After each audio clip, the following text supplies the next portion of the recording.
but the dig does. Kevin. I don't know if I caught it or not, but I don't either, but that was funny. Still flawless. I was just gonna say sorry, but let's just play. Hello, everybody. Welcome back to our Cerberus Seers game where we're playing Vampire the Masquerade edition. Yeah, with dig jigglers. Oh, dig jigglers is a good party name. I mean, I don't know. Name. Yeah, technically you don't have a coterie name yet. No! No! Reese and Callie are gonna come back and be like, "What the what? What?" Hey, if you're not going to vote, you can't complain about what you get. Just send a group text with zero clarification that just says, "Hey, what's up, dick jigglers?" No context whatsoever. So who's posting in the Discord on this one? I'll do it. So does anybody remember what happened last time? I know there's a part where Matthew went to collect the dead and JJ went with Matthew and they proceeded to wreck the shit out of another vampire and a ghoul. There was a couch and a gun, and Matthew may have jumped out a window to stop said other vampire. And JJ came in very handy. Not in the way that Matthew figured, but you know, it worked. Matthew also has learned to respect JJ in a different way because that whole sunlight flashlight thing was kind of terrifying. You're like, oh, he's scary. Yeah, like did not expect that, did not know that. That checks a different box. The air tag thing had Matthew just a little like perturbed. This is like fuck. But the air tag thing made me annoyed. The sunlight thing made me scared. The sunlight thing earned JJ some check marks in a respect box. Like, but we collected our target. We convinced them to come with us, and we're going to see Margot. That was where Matthew left off, and JJ went off to apparently Betty had a soft opening for her club, and Matthew either did not get the invite or forgot. And I would like to say, I would think it's more that he forgot. Oh, it's definitely he forgot. Champagne for the real friends. Yes. The thing is, you know, when Matthew gets a message that Margot wants something, it's a whole different level of I got to get that shit done.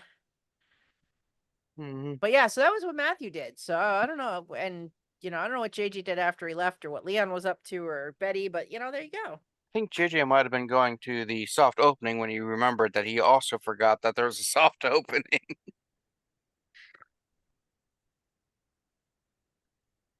I like the idea of that. The good news is Leon is the true friend because Leon showed the fuck up, I think, right? Yeah, he was there. Good. Liam turned up for what? That's right. Liam. And for what he's self-employed, so he doesn't have to battle and scrape to some mob boss. And I don't know what Husk and Poppy are up to. They like have vanished off the grid doing whatever. I don't know. Yeah. Following a lead for Poppy's brother, probably. Probably. Did Poppy tell us about the vision? She told Betty about the vision, but I think just Betty. Yes. Maybe they're going to do something with that. Yeah. Who knows? They're probably building some kind of ship or something. What? Ship in a bottle. Yeah. Relationship? Yeah. The two types of ships. Oh. What? The baby's chewing on her teething thing as her teeth are coming in, and you just see this baby saliva and stuff just build up on it and then drip off.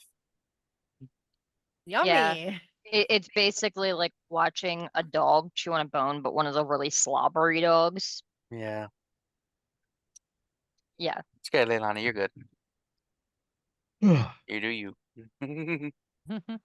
Alright. So where do you want to start? Storyteller named Cat.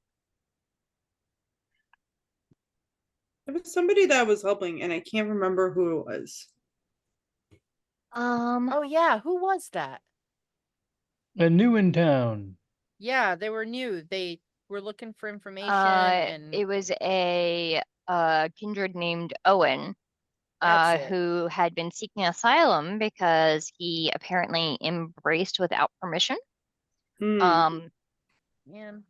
And Betty gave this individual permission to go retrieve his chowder and for both of them to settle in Baltimore if they would like, or not Baltimore, in Baltimore County. Hmm. That Betty. So supportive. Mm-hmm. Listen, you scratch somebody's back, they scratch yours. You know? I mean, it's good to have people indebted to you. That's right. I gotta go make a priest drink my blood too at some point. That's right. At some point, I gotta go suck a priest, you know? No. No, the other way around. I'm not saying it, but the other way around. Strike that, reverse it. I gotta go make a priest suck me. You gotta have that friend that will say it when you won't. Yeah. Listen, I'll be your dig jiggler, no problem.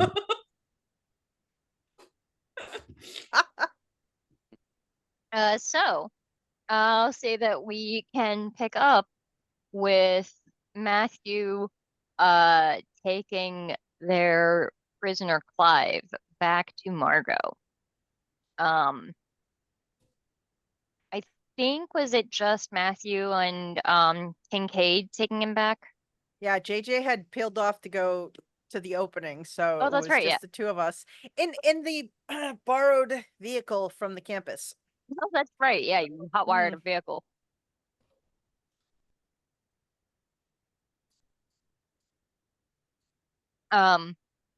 Yeah, so you make your way to the hmm, um Leilani, come here, baby. Daddy's gonna do something. Um, to the very high class restaurant that Margot makes her haven in. I assume there's a door for the sort of business we're bringing through. Yeah. Yeah. Give me a sec.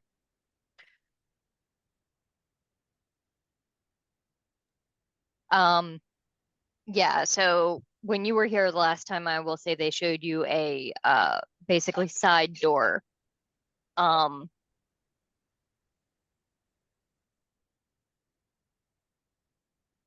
sec. Mhm.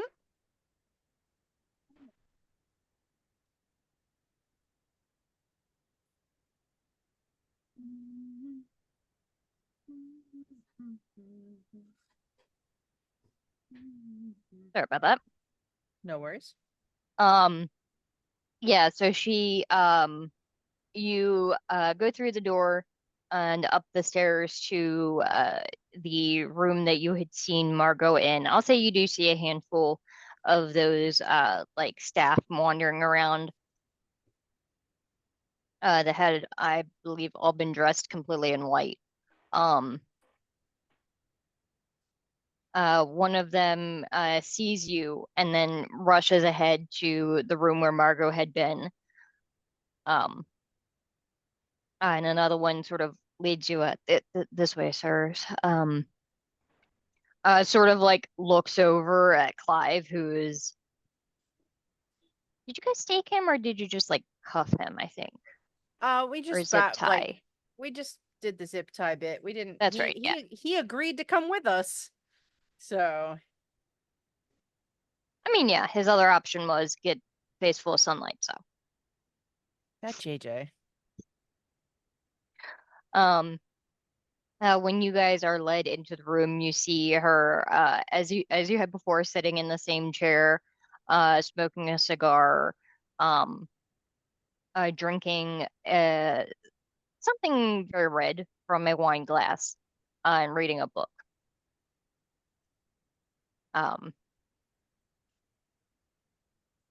She sort of looks over you all and Matthew, Kincaid, Clive, you look like you've had a poor evening. I He mean, just grits his teeth and stares at the floor. My evening's been very good because Clive here decided he was going to come with us. Well, that's good. He didn't give you too much trouble, I assume? Oh, tons, but apparently he prefers to be well alive versus not. So here he is. That's fair. He really wanted, and I like pat him on the shoulder like, he's a chum. Really wanted to come in and make things right with you, Margot. He just kind of looks at her and snarls. He does not seem like he is going with that. Sorry,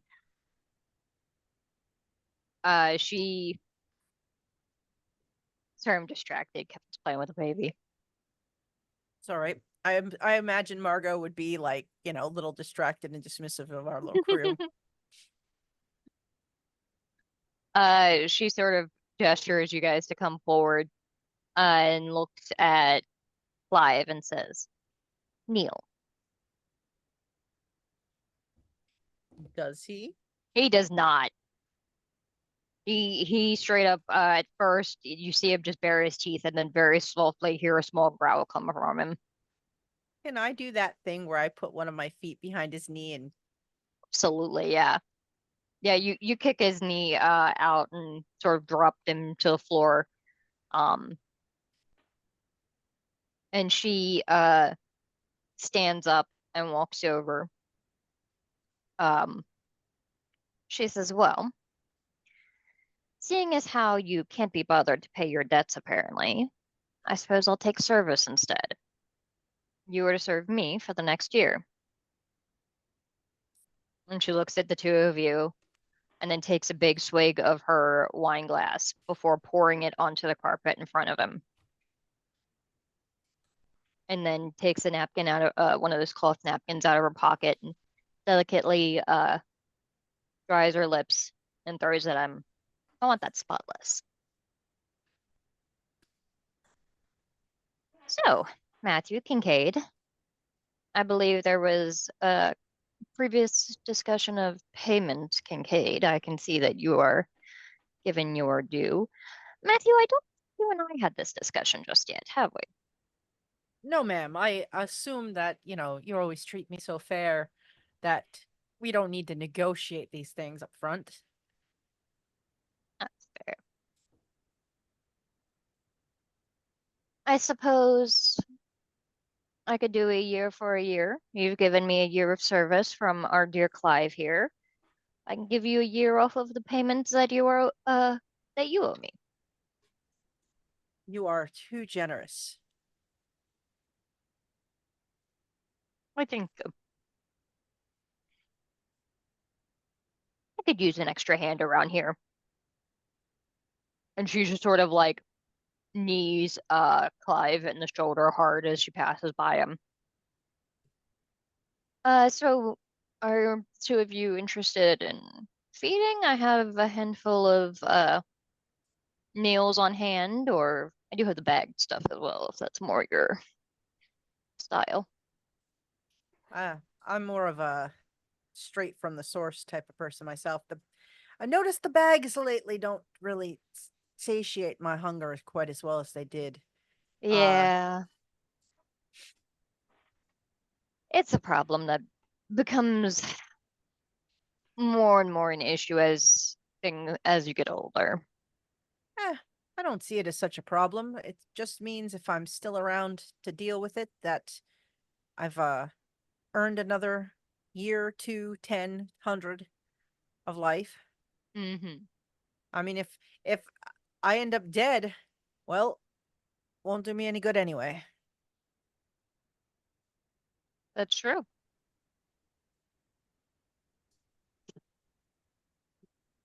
And she she says, please sit with me for a moment. Is there anything, it's been a while since we've had a chat. Is there anything interesting going on in town? Interesting. Well, I mean, just recently, you know, Rasmus, uh, he and I have become, you know, friends, and he's become sort of a mentor of a different sort than Kincaid here. But he's handpicked a handful of us to sort of manage some things for him while he's dealing with other business. So I'm getting a chance to, you know, stretch my muscles of a different sort, I suppose. Yeah, I heard about that. Is he going off for business or taking a long nap, or Oh, did he head east? um it's more of the you know, getting a little extra rest at his age. Oh, but I don't know if you'd want to or if you'd be interested. Do you know Betty? Oh, Delease, yes. Yeah. The Cleopatra, yes, I know her. She's settling back in, and she's decided to open an establishment of her own. Um uh, I believe the soft opening was tonight, but you know, you had business that I needed to deal with, so I had to prioritize. I appreciate it. But she's getting things rolling, and if you ever have an inkling or want to, you know, get a night out somewhere or want to recommend something to some of your associates, I'm sure she would very much appreciate it, as would I. Absolutely, yeah. I do so enjoy chatting with different ones of our kind and seeing how the nights have changed. Indeed. I spend a significant amount of time holed up here. It's sometimes nice to get out and socialize. Oh, you got to stretch your legs. You can't just, you know, if you sit still too long, you'll find yourself 100, 200 years down the road going, what the fuck have I been doing? She turns to Kincaid and asks him, so what are you doing these days, Kincaid? Are you still just busying yourself doing this sort of grunt work? And put on the spot like that, he kind of looks uncomfortable. He's just different sort of jobs. It kind of gotta be a little confidential with some woman. She says, "Oh, of course, yes, confidentiality is so important." You haven't interacted with anybody new to town recently, have you? I look at Kincaid. He very studiously keeps his face completely blank, but like you can tell that that is a practiced move of like specifically trying not to give anything away. He says, well, there's been a lot of changes in the area recently. Some new folks coming into town. I wouldn't be surprised if we see a few more.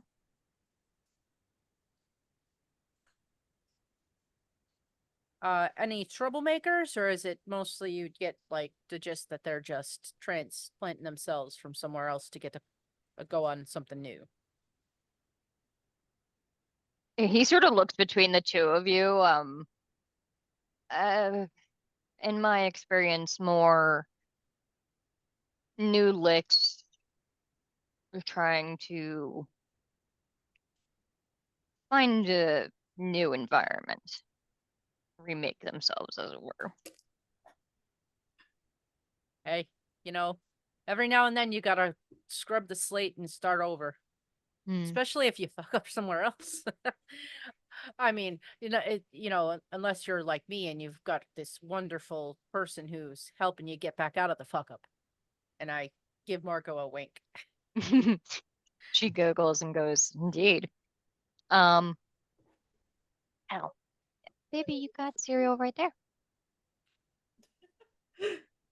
You missed the cereal on the floor, you piece of shit. Hit Clive in the rear end for pick that up too. Okay, all right, hi. Yep.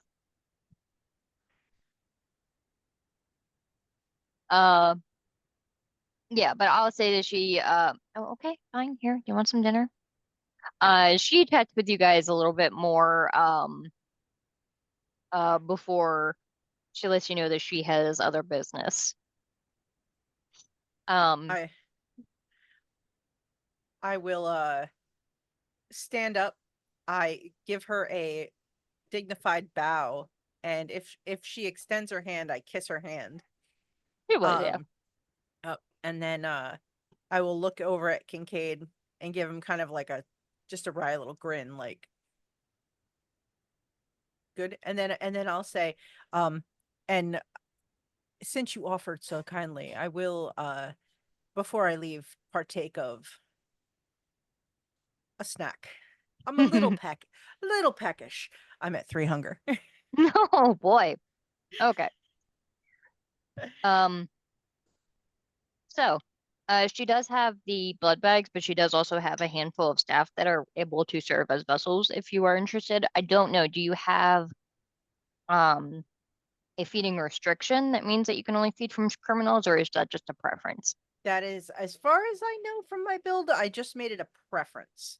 Okay. So I can do a roll and see what What flavor they am I are. getting? Oh, okay, hang on here. My last one was phlegmatic, so. Baby, I can't give you those cards. They're not toy cards.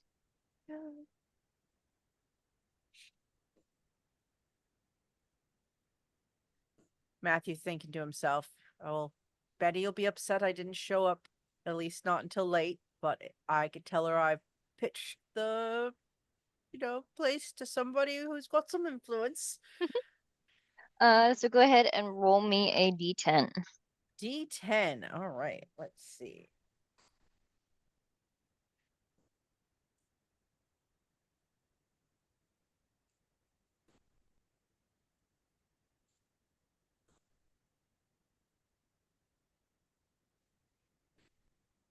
There it is.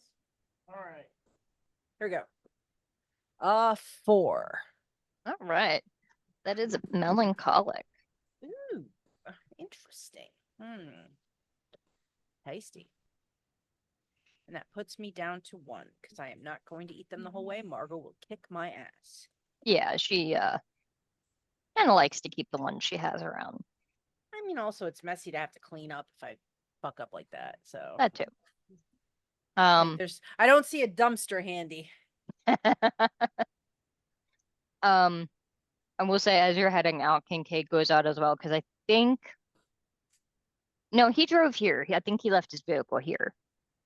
Yeah.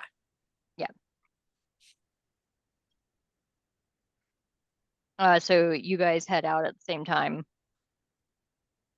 And he says, for what it's worth, I was telling the truth to Margot. There are quite a few new folks coming into town.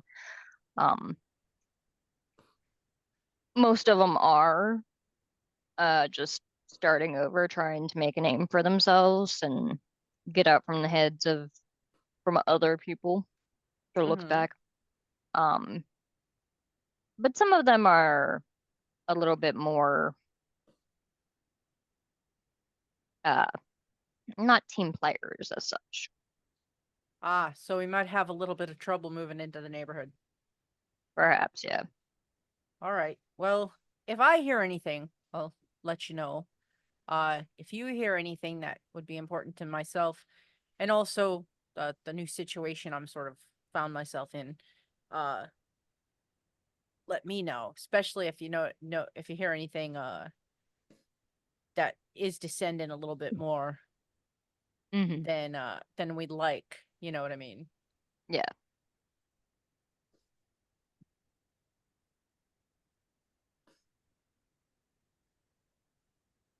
But if you have anything you need, let me know. Is there anything else tonight you need from me before we part ways? No, I'm gonna go find somebody that's very drunk to feed from.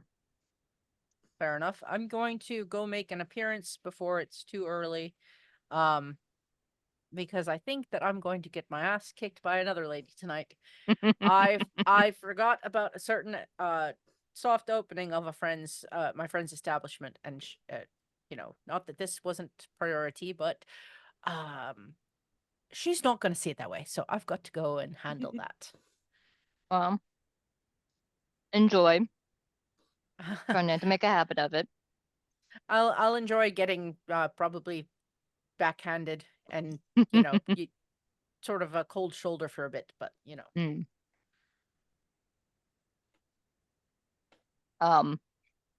gets in his car and drives off.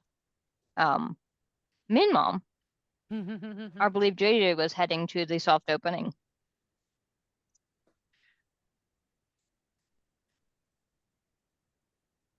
Remind me, Aya, did Betty? What was this place named? Dick Jiggler. No. He's just a host. Richard Jiggler. DJ Dick Jiggler. No.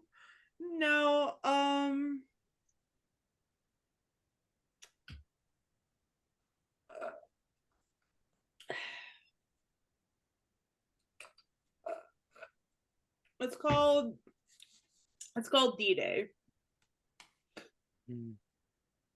D-Day? Mm-hmm. Nice, okay. Nifty. Stroll up in there.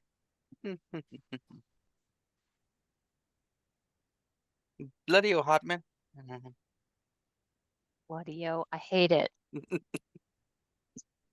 No. What's going on? When you have an opening, you expect your friends to be there to support you. But I suppose that's too much trouble for you. You just like to cause trauma to people and then disappear into the night. I was helping Matthew with a little issue Matthew was having. Uh-huh. Yeah. Matthew needed a little extra help. Went and helped him. Totally got distracted. I thought we'd be done with. And where is Matthew now? Finishing up the activity that Matthew was doing that required my help. We thought we'd be finished before the opening, but it went over. Someone was less than cooperative with us. But I'm here now. And isn't there a thing where, like, there's fashionably late? Fashion is a lie. You know that the club closes in 30 minutes, right? And I'm fashionable.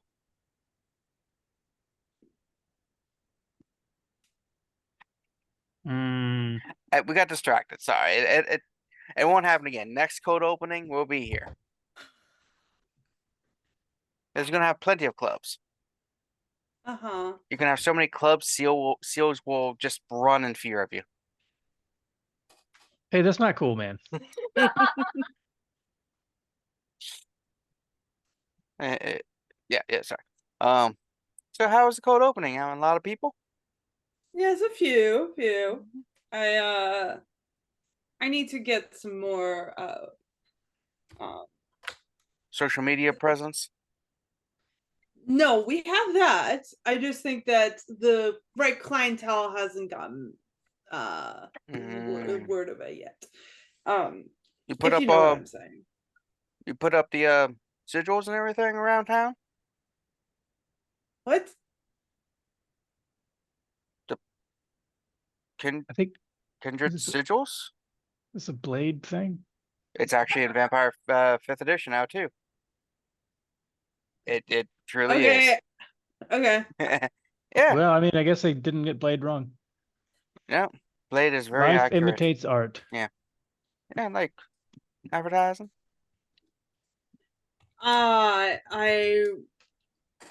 It's a newer thing, so maybe you just don't remember it. You've been around the block sometimes, and elders tend to forget things. Hey, I just come on, respect your elders, young man.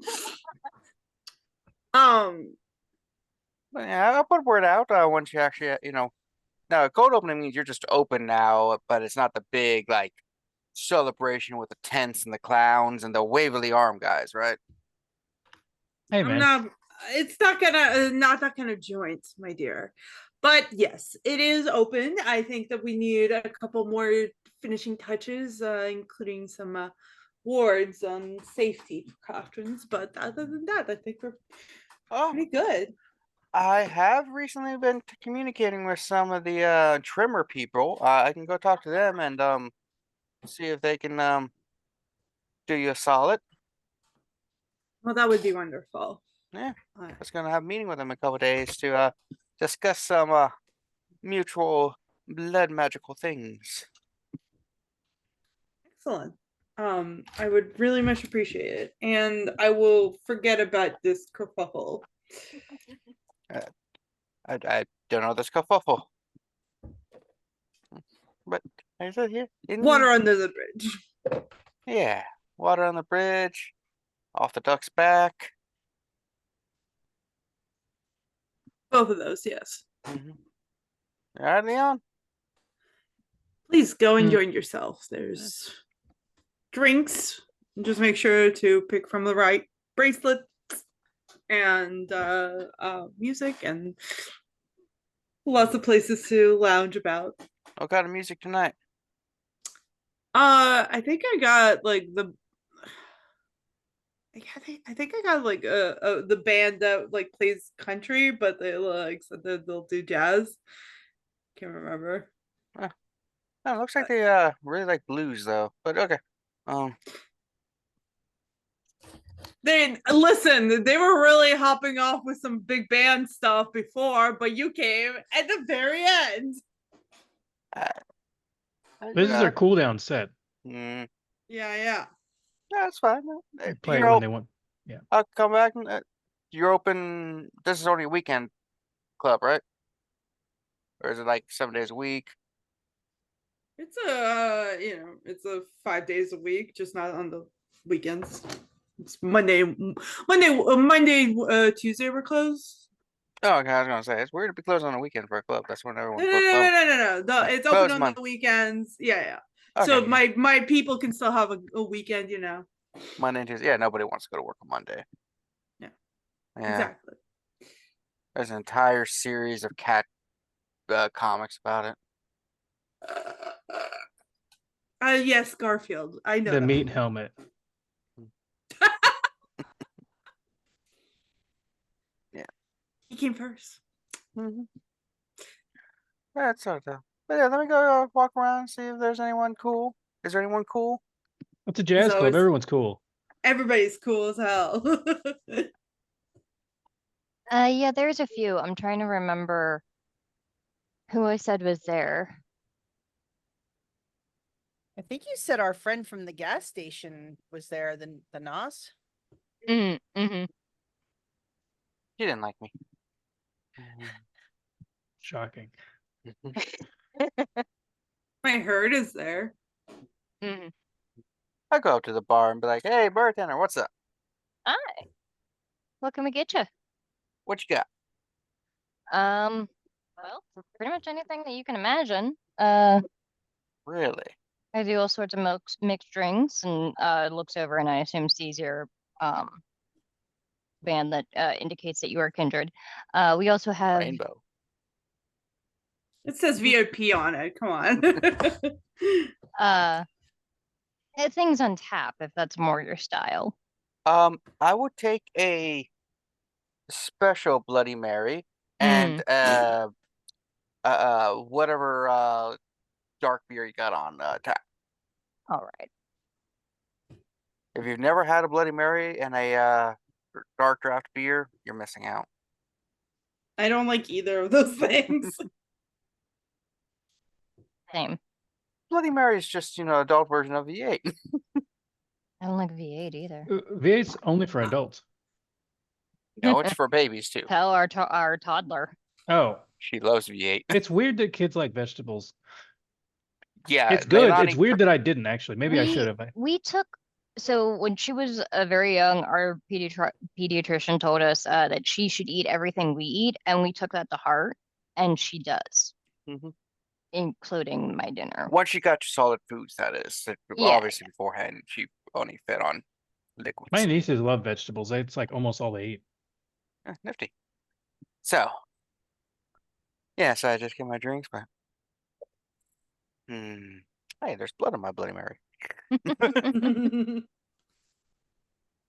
got a tinny taste this time around. Bloody Marys don't usually. Oh, you said tin. Yeah. Yeah. I heard titty. And I'm like, I don't know if where it comes from is really gonna show up in the drink, Kevin. That's a different type of club. Yeah. That's a dick jiggler club. Blood straight from the titty. Oh.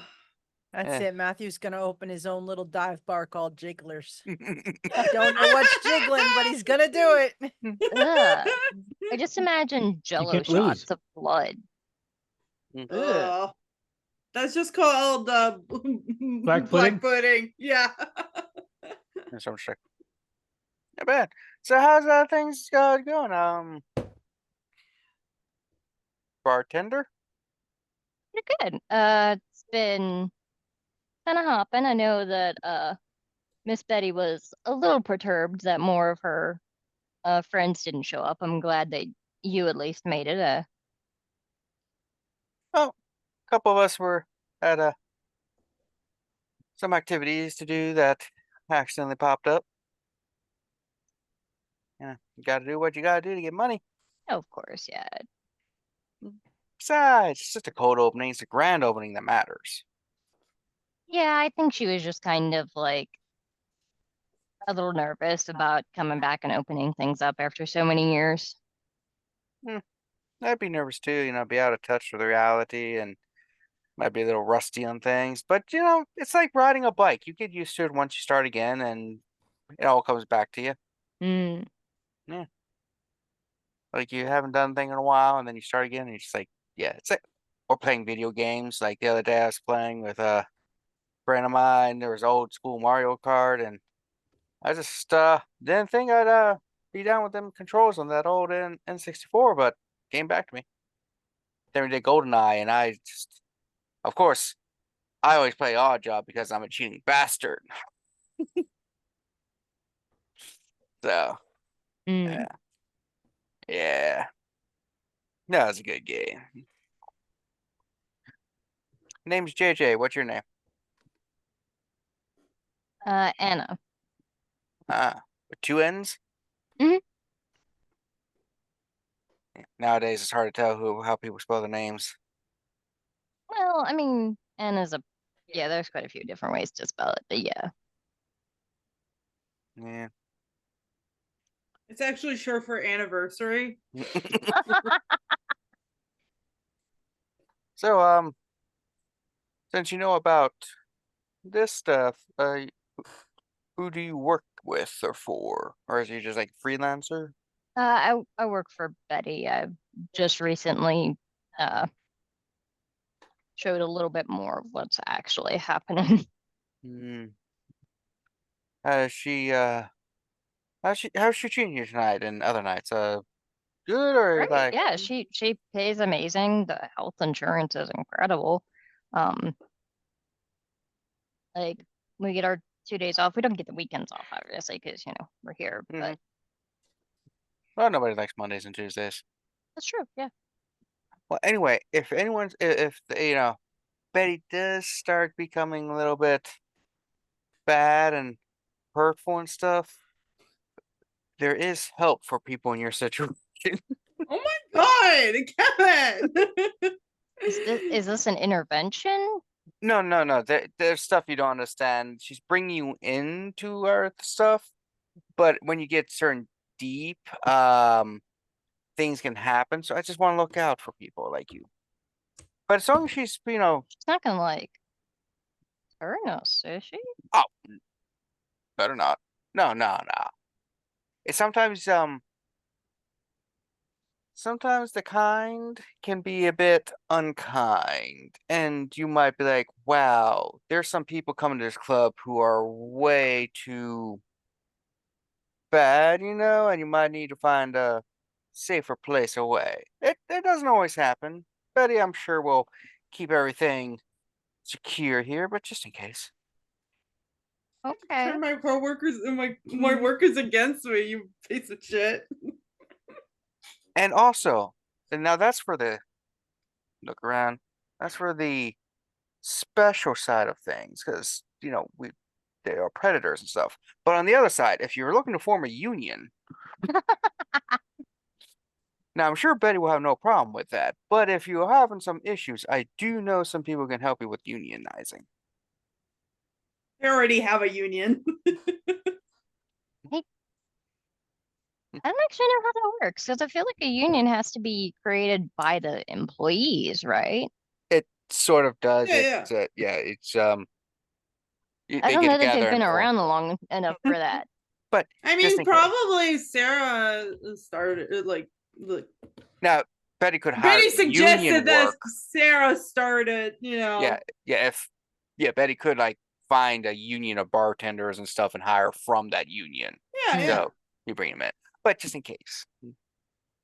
Yeah, but it's nice. And if you may want to make some extra money on the side donating blood. I got a lot of business cards. I got a really good deal. I got 1,000 for $15. And I just have a lot of them I need to hand out. I can see, yeah. I even got this business card holder. It pops them up. I'm gonna be honest, that's a little cringe, but oh yeah. Oh, don't think I'm hitting on you or anything. No, I'm trying to go through these business cards. Oh yeah, I figured. Yeah.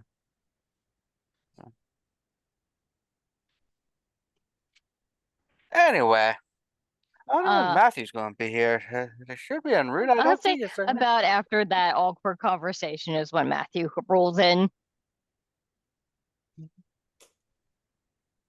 Gonna casually walk in like I'm not late. I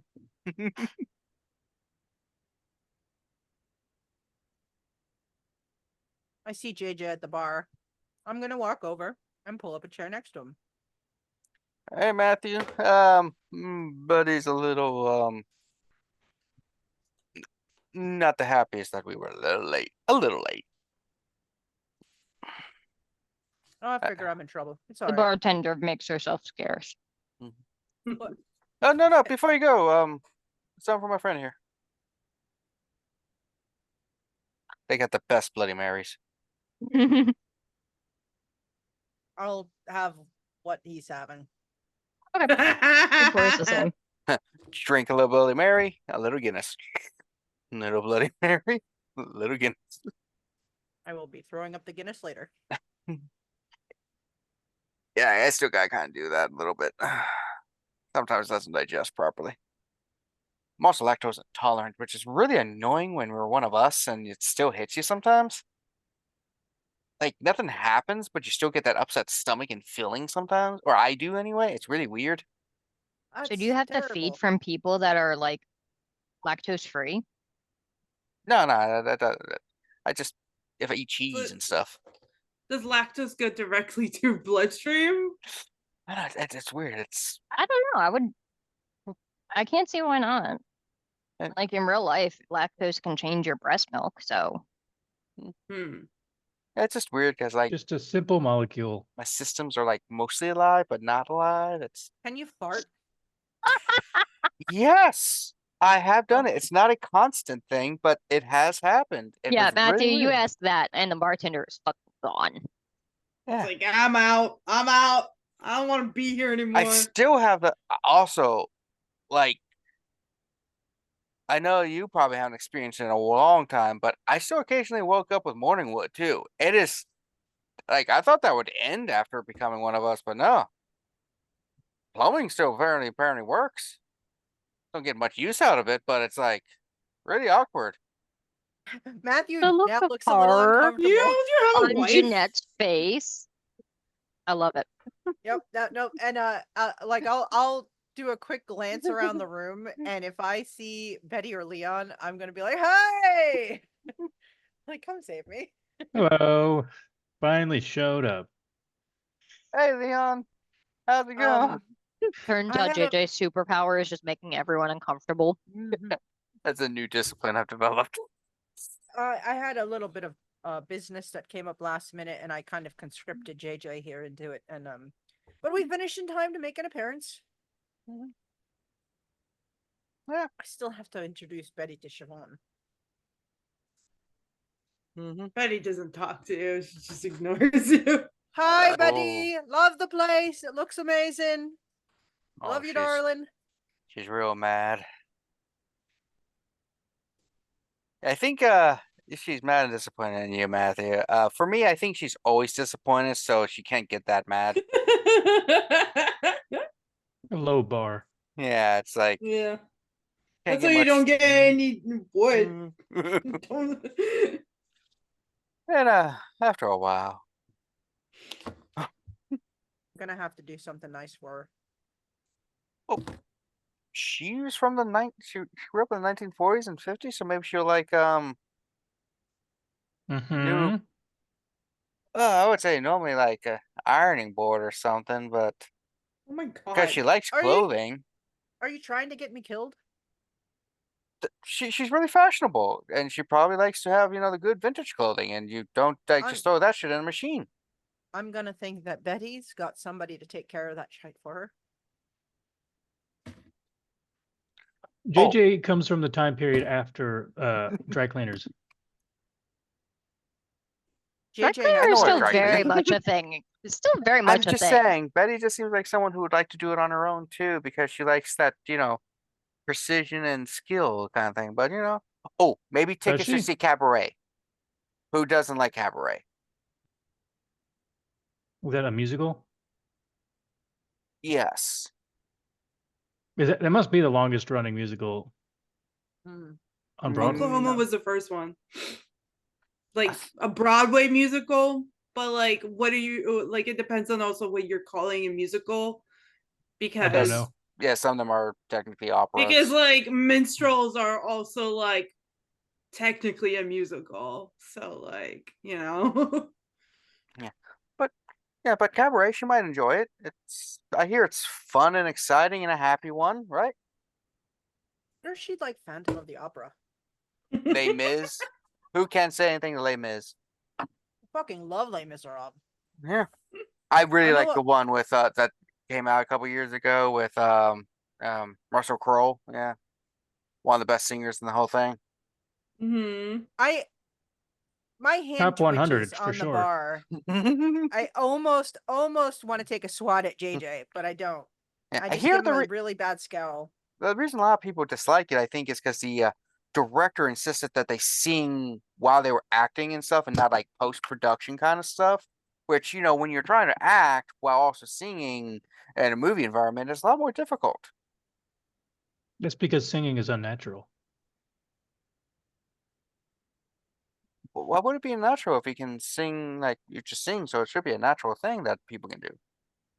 It's natural to want to do songs, but like to use it as a method of speech isn't normal. That's true. That's true. Yeah. Can you imagine that? Just talking your entire existence? I wouldn't like it. Yeah. Neither would I. But yeah, maybe tickets to a play or something. There's this theater in the city that does some strange, unusual things. Associate of mine that I don't pay attention to much, but he's in often the plays often, though. He does say he often plays trees. Of course you're friends with him. Yeah, like he comes to a club and stuff. Like I'm not friends. I just associate with him because we try to stick together, solidarity kind of thing. But he says that there's some really good plays there, and some weird ones. Oh, I know there's a tree theater? in Midsummer Night's Dream. Yeah, apparently a couple weeks ago they did a rock opera of the Maccabees.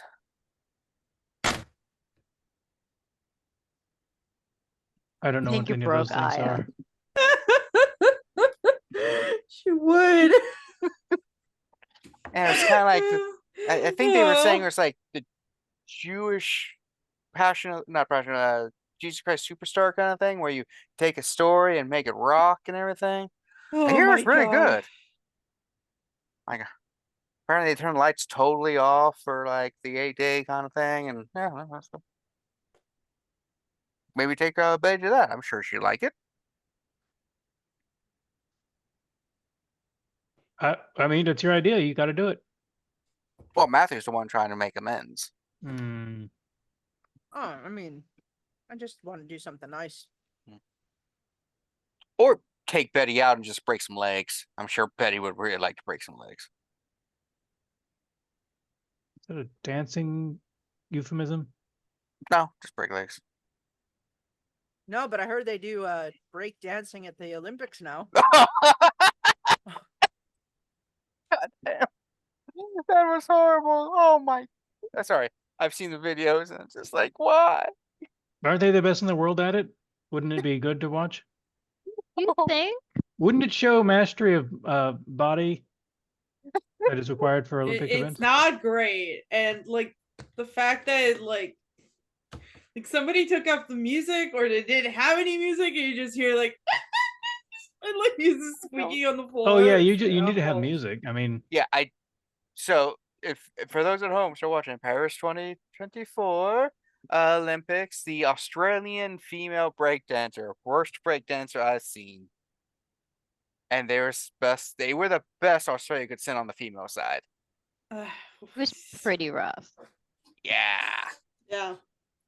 Like people Sorry, were I opened this one comparing. up. So we have been making fun of it half the day. We're in Baltimore, so it's like so much hip hop like breakdancing around here. Of course. Comparatively, we're like so. Yeah, let's go see what Betty wants us to do.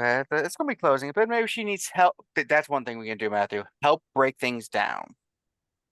I'm gonna break your things. Mm-hmm. Hey, Betty! Break it down now.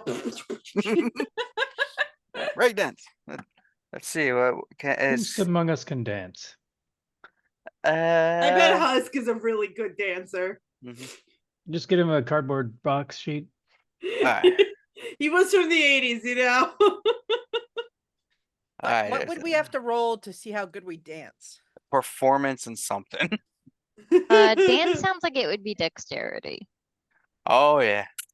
I think I need to work on that. Nothing. I'm just on the dance floor going to find Betty. Yeah, like you're dancing, but like the music is. I think they were doing like, was it jazz?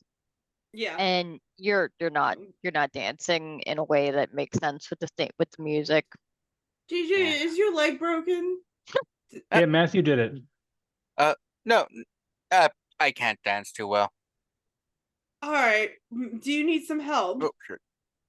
Well, Matthew showed up, and we were wondering if you need us to do anything to break down for the night. Make up for us being a bit late to the code opening. Nope. Hi, Betty. Everything is taken care of. Oh, you're really mad at Matthew and I. Perhaps. But you What? know. Well, would you like some drugs? No, thank you. What have you got? It's called Elevate, or we call it E. It's a specially formulated drug utilizing thin blood alchemy that allows drugs to be transferred to kindred so you feel its full effects. What? I Alright, can get you JJ. high like you haven't been since you were alive last. You're a little scary, JJ. It keeps me in business. So it's for like $100 a pop on the black market. Oh, it's a bit pricey. But for friends, it's free. Until you're hooked. Mhm. Yeah. But yeah, I guess maybe after a good day's sleep, Betty will feel a little bit better. I'll say, Betty, as your things are starting to close up and most of the guests are starting to leave, you actually see somebody walk in. A much older woman, probably looks like she would be in about her like late 70s, 80s or so. Thinning black graying hair, dressed very, very well, walks in. JJ, you actually recognize this woman. This is Nancy Henriquez, the Tremere that you had actually spoken with about making a deal before. Oh shit. Hello, ma'am. Welcome to D-Day. How can I help you? I believe you are the new regent for the time, yes? The group of you? Yep. Yes. I'm Betty. Matthew nods. Betty Delease. Nice to meet you. Nancy Henriquez. If you don't mind, I believe you may want to, if you have somewhere we could talk privately for a moment. Of course. Come into my office. What's Betty's office look like? It's very like there's a lot of books, there's a lot of bookshelves. It's all like dark dark brown woods. There's a fireplace, lots of pictures of like stuff from all time periods. Seem to be like photographs of Betty and people, other people that she has met in the world. There's also like a couple of like old-timey cameras that are like spread throughout the library shelves, and a big like heavy oak desk in the middle of the room, with a couple of chairs to sit at. She sits down in one of the chairs, and as soon as the door closes, she says, we have a slight problem. What seems to be the problem? Normally, this is something that I would try to handle ourselves, but it seems that there may be a rogue Tremere in the city. All right. One of those in my chantry house was found as a pile of ash this evening.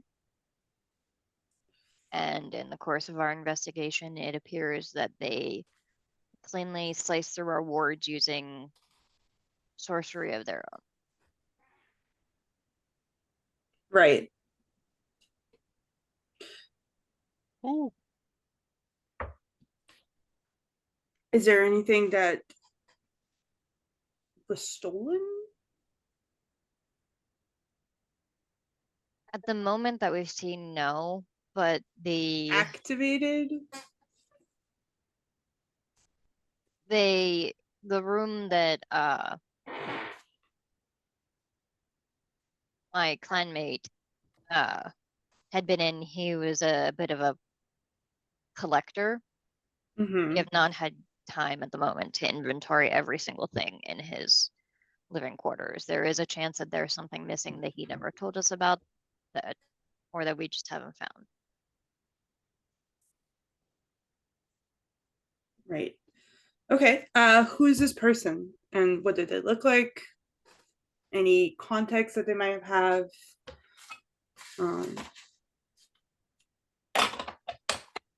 Well.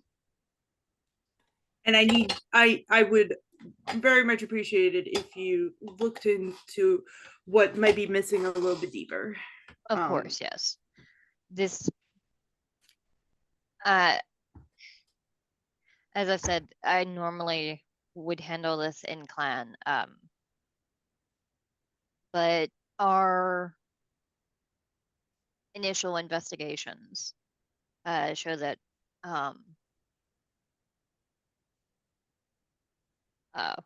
Herman, the gentleman that was slain,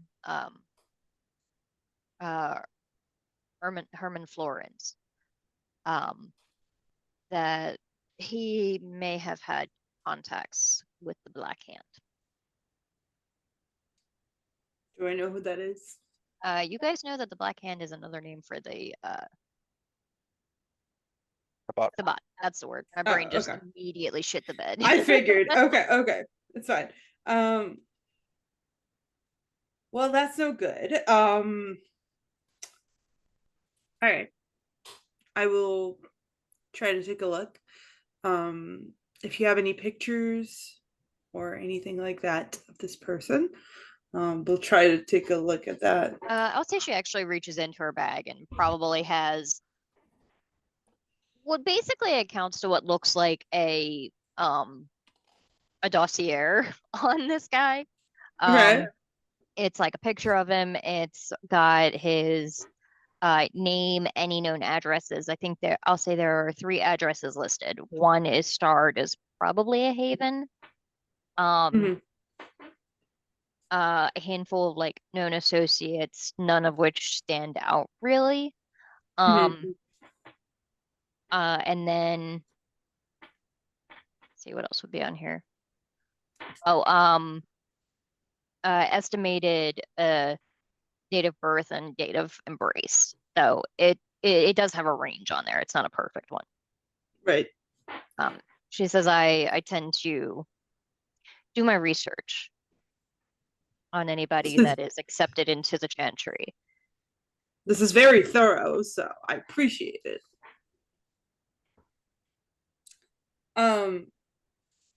What's her name?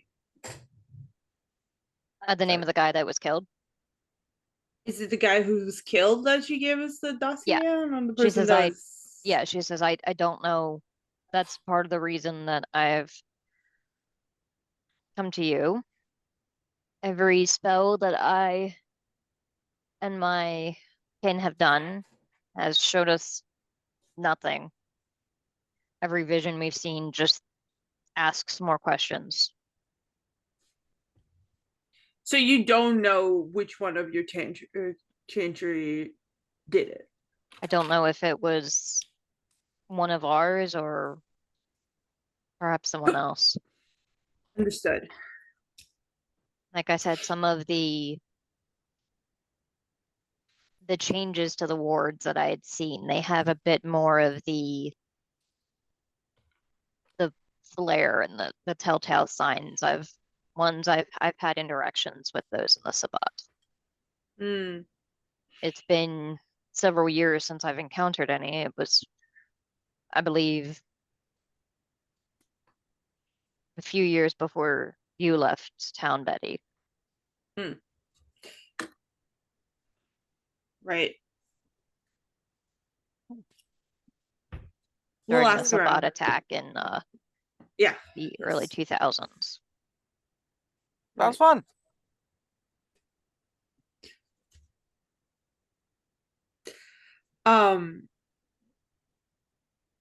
Any information that you can give us? At this moment, not a ton. There is at least 2 others in the chantry that I have set to do some research. At this point, I can clearly say I don't really trust anybody at this point, but the 2 that I have looking into it are newer, and should it come about that they were the killers, they would be easily dealt with.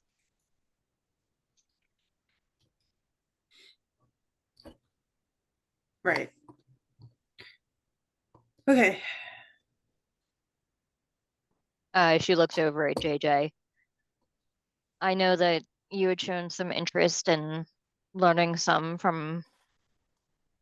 of our arts. Possible. Yeah, I know sometimes we non-Matthews have trouble with it. It's a term my coterie uses for thin bloods. Duskwalkers. They didn't like me using thicky for pool blooded kindred. I can understand. It's a bit distasteful. So is a lot of the terms used to describe thin bloods, but to each their own. I mean, thin blood is pretty bad on its own if you think about it. It's like mud blood or Moogle. Yeah, never like those. Moogle.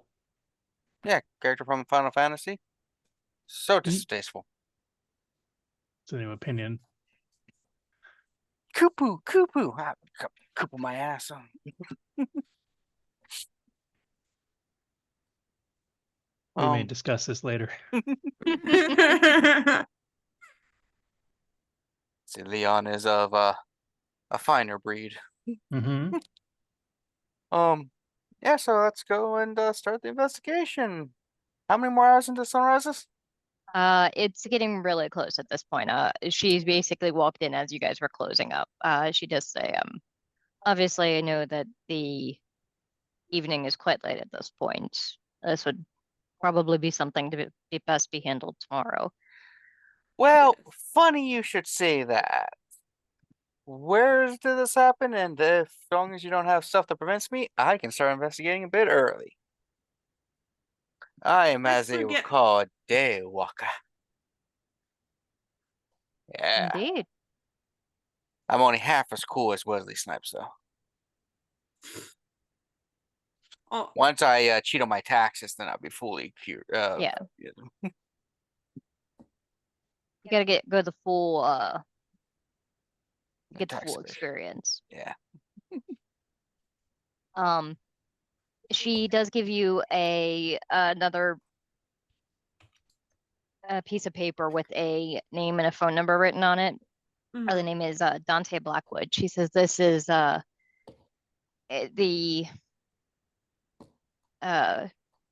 Chantry member that I have assigned to help you with this as best as possible. As I mentioned, he's one of our newest embraces, so he should be relatively unthreatening. Right. Okay. I give her my number so she has it in case she has any other information, and I tell her that we'll take a look. We'll try our best. Thank you. Of course. And that's what we're here for. She shakes your hand and then turns around and walks out. She does leave the information packet with you. Excellent. Alrighty then. I'll say at this point, we have a new mystery on our hands. Yeah, I'll say at this point, she was basically the last guest to leave. At this point, it's just like the group of you and the staff. All right. So tomorrow night, as you awaken, Leon, find a Great Dane. Well, I don't think that we can. I think that he's capable of finding any lady of he chooses. I meant a dog. I thought that's what Husk was for. While they talk, I'm going to check the time, and I think I probably have to get that car back because it's almost morning. Yeah, I forgot that. Yeah. Oh yeah, let's rush to where it is you all sleep tonight, so you don't burn up in the sun. I appreciate your I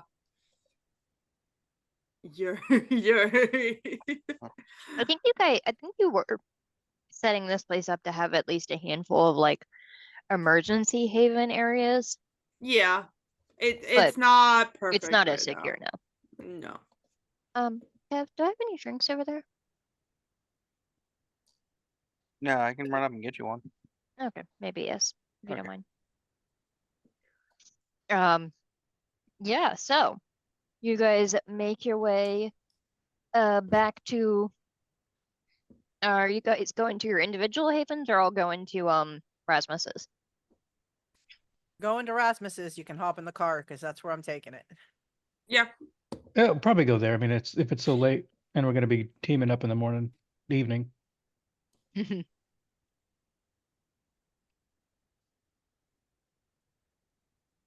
Yeah. Yeah, so you will gather up and sorry, I'm looking at different tabs. If we get to where the car was parked and somebody took the spot, I'm going to physically move the car that took the spot and put the one I took back and then Yeah, like because it's funny. That is absolutely somebody stole that spot. yep. How are you moving it? Are you hot wiring a second car, or are you just gonna No. physically pick it You're up gonna and move push it? it? I'm physically gonna I think I would try to pick the lock on the door and then just put it in neutral and roll it. Perfect. If there's Go ahead. no open spots, I'm gonna hide it somewhere. Yeah, like I mean it is night shift. There would be a few open spots. I'll say go ahead and give me a larceny and dexterity roll just to see how long it takes you to pick the lock on the door. All right. Larceny and dexterity. And I have a specialty in Grand Theft Auto now. This might as well. That's an excellent specialty. I think so. All right. Mhm. So I got 4 successes. Okay, yeah. You're able to pop the lock very quickly. Pop the lock, throw it in neutral, look around to see if there's anywhere nearby to put it. That's a spot. If there's Here. not, it's going up on the lawn. And then I Yeah, you find carefully a put spot. the other one back. Anything else the rest of you would like to do before you settle in for the night? Well, for the day, I suppose. I text Siobhan because I think Betty wanted to meet her the next night. Mhm. So I'm gonna text that low-level Sabat contact that the Ravnos friends told me about to mention the name Frankie.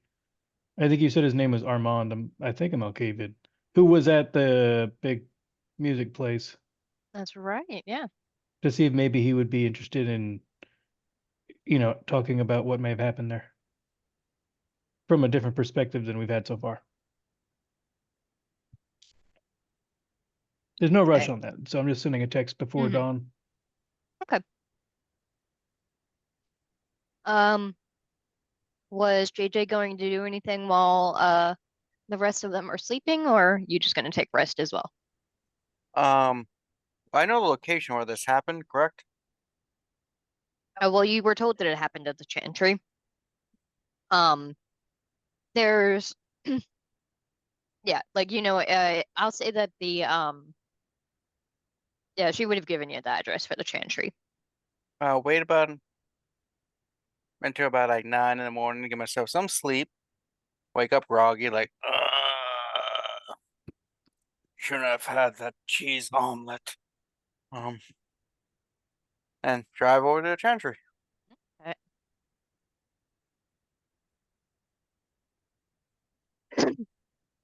Got my sunglasses on, nice hat, Mm. trench coat. Of course. Mm-hmm. So it is. It's in this little off this side street, a little bit away from um a little bit outside like Ellicott City, off in an area that's mostly wooded. Um, Driving up, you can see that it's very much like relatively fancy, old-fashioned. One, it's like 3 stories. There's a wraparound porch that goes around the first and second floors. Um, Ooh. yeah.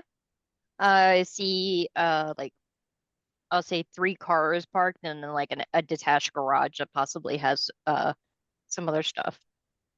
Oh, that's fancy. I go up to the door. When you do, there are you can see like automatic lights flick on. Oh no, wait, it's 9 a.m. No, you don't see that. I was like, wow, they should really turn those off. I'm so used to everything being at night. Yeah. Yeah, it's weird, isn't it? Yeah, describe daytime. Yeah, I know, it's weird. I will say you do see that there is what obviously appears to be a regular security camera. I knock on the door. I knock 3 times. On the ceiling. Yeah. You don't get any answer for several minutes. And then you see a little speaker next to the door, crackle and can I help you? Yes, my name is JJ, or Justin Journey, if you want my full name. I'm not giving you my middle name. I was approached last night by Miss Enriquez. Enriquez? Yeah. And we're here to investigate a incident.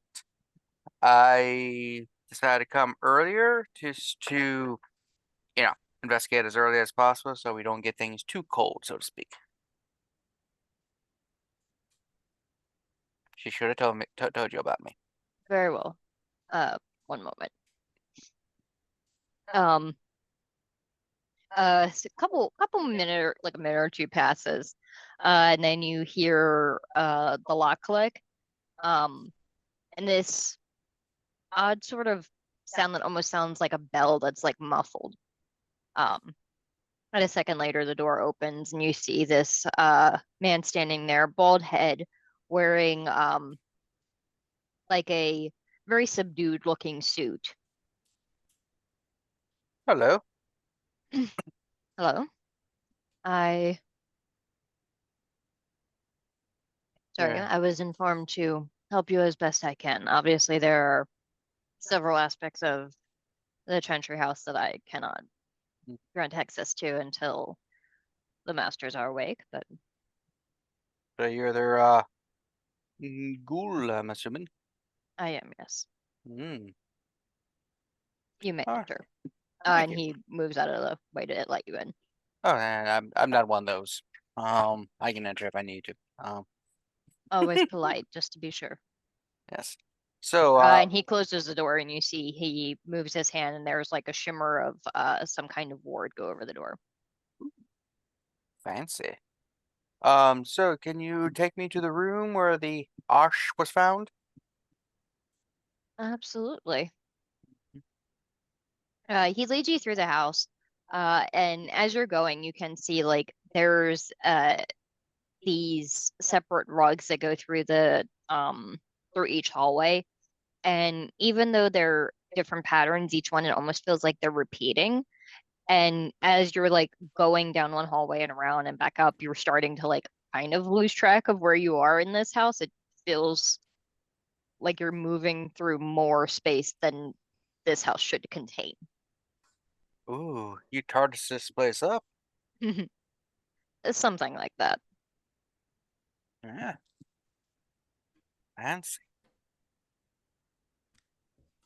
He gets to one of the rooms, and through here you've seen dozens and dozens of closed doors. He gets to one that has a yeah, it wouldn't even really have anything on it because they would just know. That he opens up with a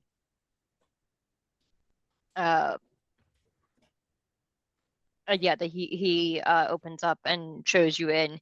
It's relatively like it would be mid a decent size if it weren't so cluttered. There are bookshelves against each wall except for one that has a very small like twin size bed. There's a desk that is absolutely overflowing with different books and papers and uh typed written things and whatnot. Um, and half of the bookshelves are actually obviously filled with books and a handful of scrolls. But there are two of them that are actually just absolutely cluttered with stuff, different boxes of things. There are a handful of skulls, most of which look humanoid. Some are definitely, yeah, that's a kindred's head. Which is a little. Oh, no, me turn to ash. Mhm. Is there still a pile of ash on the ground? Yeah, let's say they would have left it. They did. There is like a small gold chain all around it. What's the gold chain do, my man? It's a minor ward to ensure that nothing disturbs it, and also that if he were to have a vengeful spirit, that he would not come back to this room. Would I be able to get past that to investigate the ash directly? Yes. Oh, good, good, good. And this is the room that he lived in, studied in, and everything? Mm-hmm. He does say if you take the ash out of this room, I would not recommend it. What would happen? Because I might need to take it back to my lab for study. Well, if you took it before we removed the spell, you would feel the sensation of that gold chain choking you until you perhaps did not have a head any longer. Oh, Daddy, that's wrong. Is there any way you can remove that? Because like I said, I was hoping to take some back for study. I unfortunately do not have the power to undo that one. That was one that was laid by Henricus herself. Darn.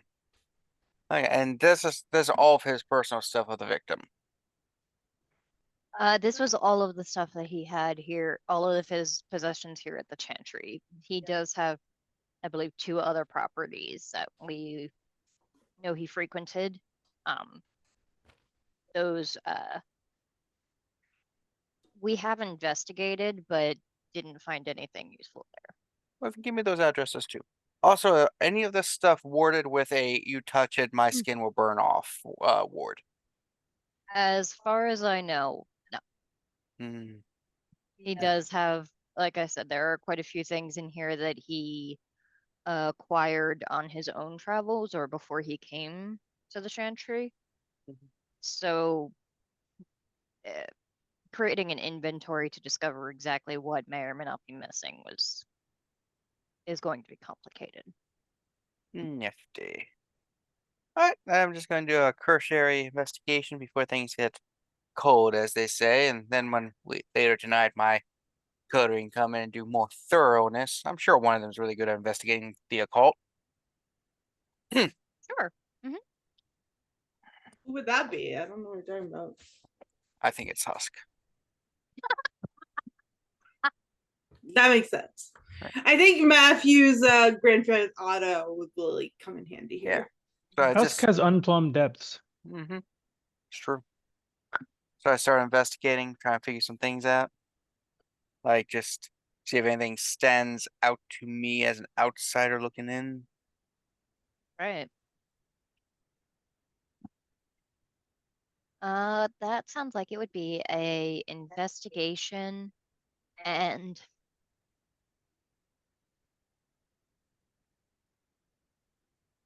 let's say wits.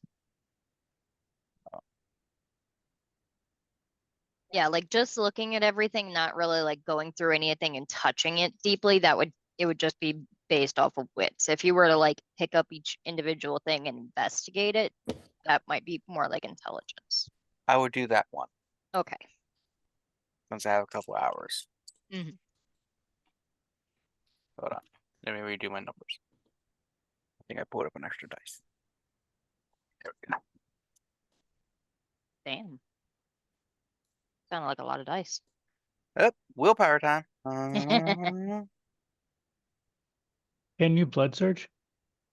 It doesn't do as much for me. It gives me an extra dice. That's it. Ooh, My blood search really sucks. Yeah. Right. Thin blood.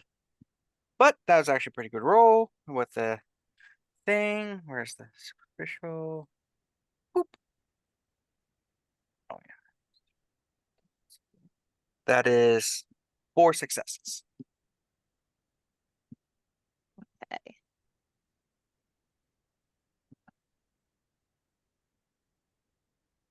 So looking through, you can see that it looks like based on the amount of like dust and things on all of the like random tchotchkes on the one shelf, they have been moved a lot recently. You're guessing probably from the folks that were trying to see do the same thing that you were doing basically.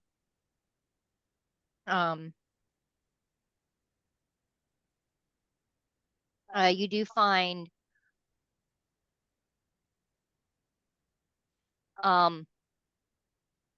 There is one thing that you find that looks like a it's like a ring box, but instead of a slot for like one ring, it has a spot for two. Both of them are not there. As you're like, oh, okay, well, this is probably the thing that was taken. You move over to the desk, and as you're sort of like flipping through, the majority of the documents on the desk are stuff that's written in languages that you don't speak. There's a handful that are written notes about various rituals that, like, intellectually, like, you can read the words, but you don't really understand what any of it means because you don't have the context of what the spell is supposed to do or anything like that. I do have. I can roll a cult if you want me to. Sure. Cult and what? That would definitely be intelligence. Okay.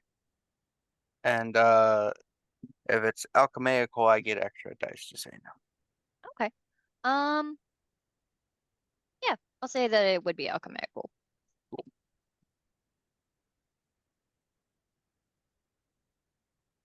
Damn. Okay, I'm gonna use another thing. That's better. 6 successes. Okay. As you're looking through it, it seems like it's it reminds you a lot of what you've heard of one of the lower level simple warlock abilities, the ability to taste the blood of another and tell what clan they're from and different details about them.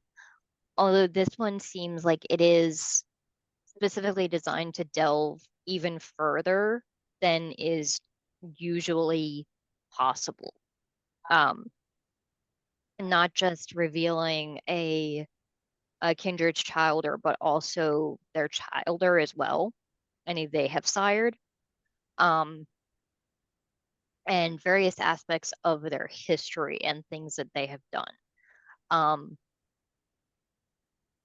Specifically, it looks like he was attempting to determine kindred that had been affected by specific curses. And as you're looking, you see one of tucked underneath one of the piles of things of like there was a journal that looked like he had been writing in it very recently. Is a scroll that was rolled up and slipped over. It is one of is a ring that looks about the same size of what you were looking for. Picture. Did they go give me his name? I just can't remember. I can't remember. I don't think he did. Jackson. Jackson.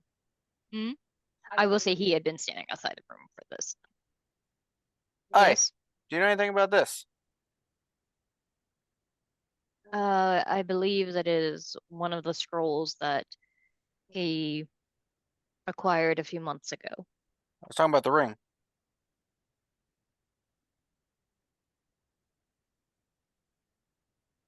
I've not seen him wear that one, but I have seen one very similar to it on his person before. Cool. So this one is like kind of thick silver with a band of jade around it. He says the other that I recall is gold and has a band of onyx. Look at the scroll.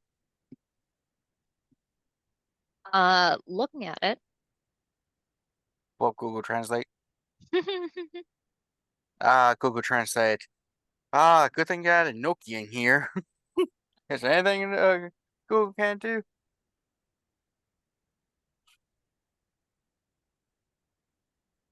Yeah, this one is definitely written in a language that I do not believe you would understand. It would be basically the equivalent of Enochian. Hey Jackson, can you read this? He looks over it. I'm not as skilled at their translation, but it appears that it's reference to an ancient curse that the Tremere laid on Tremere anti-tribute. Oh, nifty. Just like I have no fucking clue what that means. Fascinating. So, if you were to explain to someone who is unfamiliar with things, what is anti-tribu? He does give you a very big toothy smile. That would be those of the clan that defected to the Sabbat. All right. Now, Several decades ago, there was a curse that this is a reference to it. It's not this specific one. That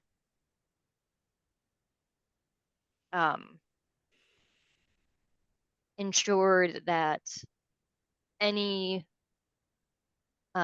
Tremere Sabbat that had used blood magic within a certain time period found themselves turned to ash the next day. good end of the file, Vash. Huh.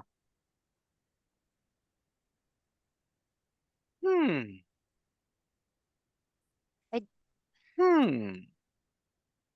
I don't know that it would be quite the same as from the stories that I've heard. Supposedly the curse didn't just burn one to ash, it literally caused one to burst into flames. It was rather violent and often caught others in the I look up at the ceiling to see if there's any soot. No. Burn marks. You do see some along the side of the desk, but there are several candles piled there. Is it okay if I take some of this stuff with me to investigate further?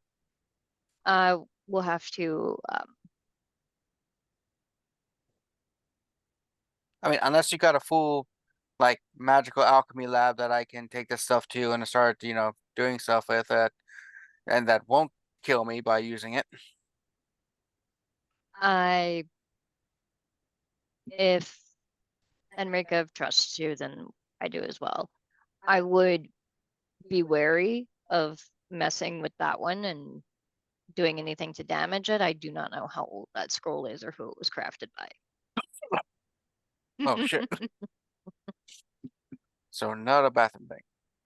I just grab a box that with stuff, take stuff out of the box and put some interesting different things in there that I find. It's like, I'm gonna go start more investigation. My coterie and I will be back later tonight for more, but because I can, like I said, get a little extra. Also see if we can do something about that ring so I can take some ash with me. Stuff's delicious. I mean, I need to investigate it. You had to say the delicious thing. Yeah. Okay. Absolutely. He'll show you out.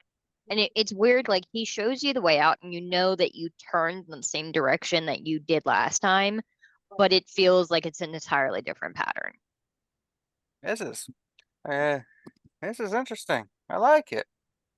It's designed such that it's difficult for anybody that is not familiar with the chantry to find their way around, which is part of the reason that this is so concerning. An intruder should not have been able to find his room, let alone break in and out without anyone noticing. Yeah. All right. So I go and put the stuff in my little Prius. I'm like, oh man, I can barely hold anything here. Get in my electric powered Prius and just. I got a bumper stickers like environment rules on the back, I love JJ. Next to a coexist one. Oh my god, no. I must spit that, thank you. Then obviously, the pride flag, you're safe with me kind of thing. He's just throwing stuff at the walls. Yeah, he's one of those guys who just puts stuff on. Sure. So I go back to my house, take the stuff into my room, and go to sleep and wait for the night. Oh, Yes, I'm going to need plenty of rest because it's going to be a long night, I'm going to assume. Would you have a job? Like, yes, and I have lots of PTO. I mean, kids? Like, yeah, did you not say that before? Yeah, I pay child support for them. Kids don't have to use paid time off when you're sick for kindred because you don't really get sick. Yeah. Sometimes you need mental health day, okay? Even vampires need that. Just a note, because it's very hard. I know a lot of people forget about this because it's JJ, but he's a medical doctor. He's making 6 figures. He's good. So he's just being annoying about the drugs. No, he likes the drugs. He wants a 7th figure. I feel there are a not insignificant amount of people in higher medicine that are probably frequently on substances. Like, it's a really rough time schedule. I feel like it definitely helps a lot to be medicated for some of it. You make 6 figures once you get to, your residency and stuff. When you're still an intern and all that, or it's past residency. But when you're like right out of medical school or during medical school, you got a lot of debt you got to get through. You're saying that JJ sold drugs to get through medical school? Hell yeah. Where do you think drugs come from? Yeah. They all come I'm from gonna say JJ. that Matthew doesn't realize how much money JJ makes, or he might be a lot nicer to JJ. I 100% believe that, because also, like, Matthew is suddenly like, I need to be nicer to JJ as soon as he revealed the flashlight that can burn like the sun. Oh yeah, that's. But he absolutely knows, and she's annoyed by it. Like we our coterie has 2 medical doctors on staff. Yeah, that's fun. Actually, 2 medical doctors and the nurse. Yeah. Oh, Leon, are you veterinarian yet? He's got a lot of veterinarian knowledge. Not officially. Matthew, where's your medical degree? I have a degree in grand larceny. let's just say that Matthew knows how to create work for I don't know how many bones are in the body, but I know how to break all of them. I may know how many bones are in there. I thought it was 212. Matthew went to the school of hard knocks. We understand. We need more bones. Well, you start with more when you're a baby and stuff, and then you get less as the skull and stuff solidifies into one. If we had that is the weirdest shit. Baby bones, debone. The Fontanelle. I have a different set of skills, people. The supply side of medicine. So, guess we wake up for a rouse checking? Yep. I mean, it's a good thing we all work at a hospital, I guess. I succeed. Sweet. Yep. Succeed. I succeed. Rouse check, I didn't even take my dice out. Sorry. No, they're not. And it's 9:30 and I haven't rolled a single dice, okay? I always have my out for baby. I'm good. Okay. Yeah, so you all awaken. I succeed. What do you guys want to do? I text JJ, did you solve it yet? I have a small hypothesis on things, but haven't solved the case.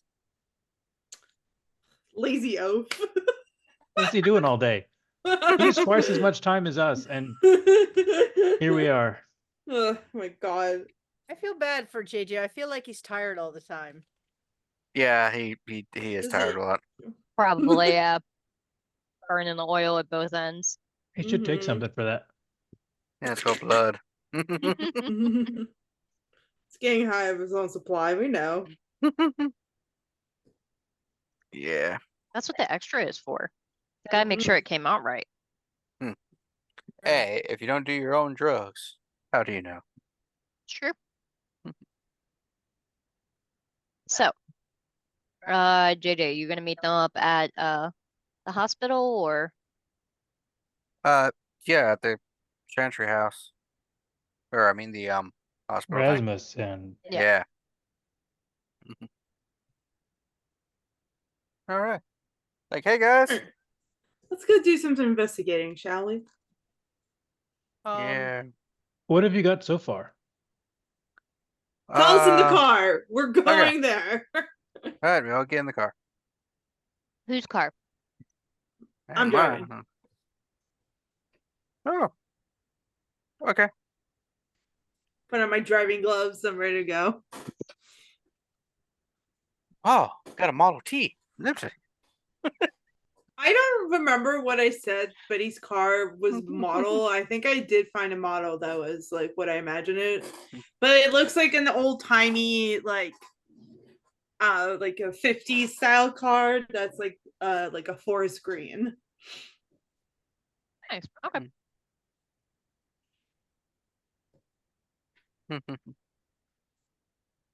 So yeah, so I went there and did a preliminary investigation, took some things.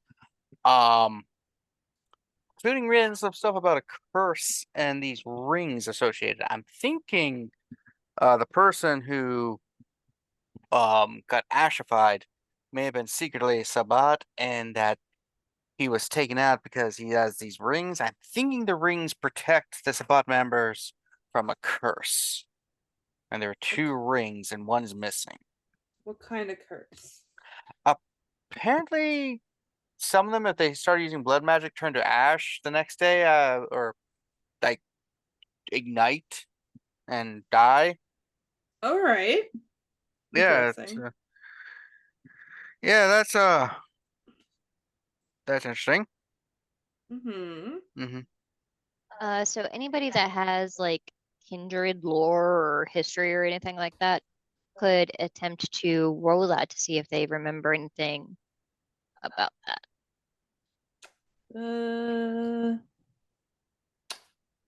I have politics. Oh, I have none of that. I'm good at investigating. Well, I'm a little bit good. That'll come later. all right. Go ahead and roll it for me. Yeah, I don't have history. Is there a history one? History would be under academics. Oh, I see. Okay. Yeah, I would say politics would work. Okay. And then what's the other one? Intelligence. Okay.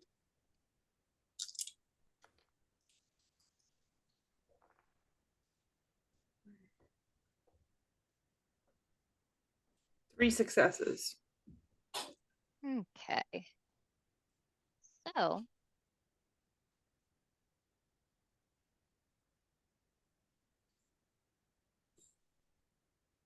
give me a second. I was trying to find thing here.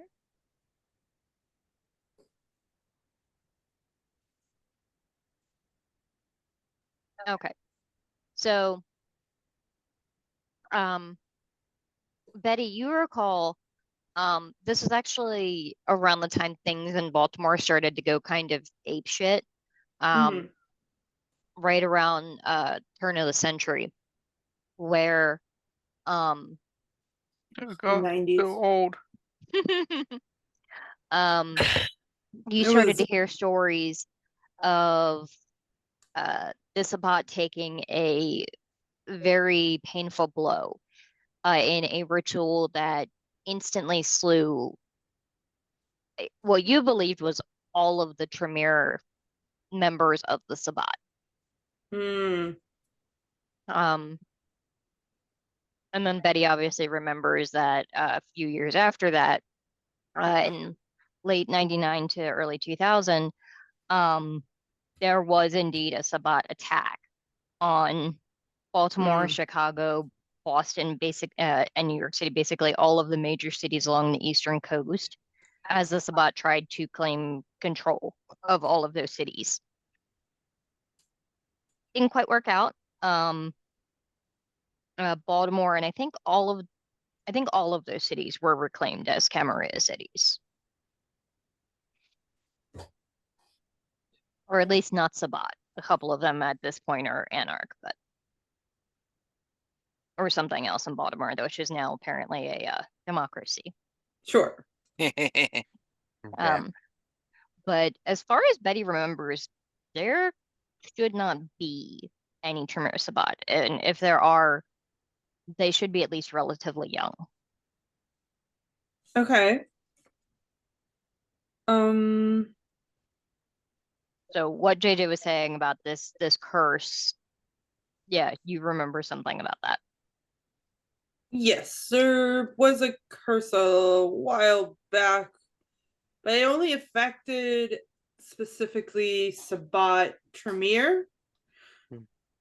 And if that is the case, then it must be a pretty fresh Sabat person. Or So looking at the paperwork that you were given, this guy is definitely not fresh. Like he's been a kindred for at least 200 years or so. So what I'm thinking is that he had like this rings before the curse fell on Baltimore, or like in precaution to the curse. Probably maybe designed for other kinds of things, and just so happened to also work with this.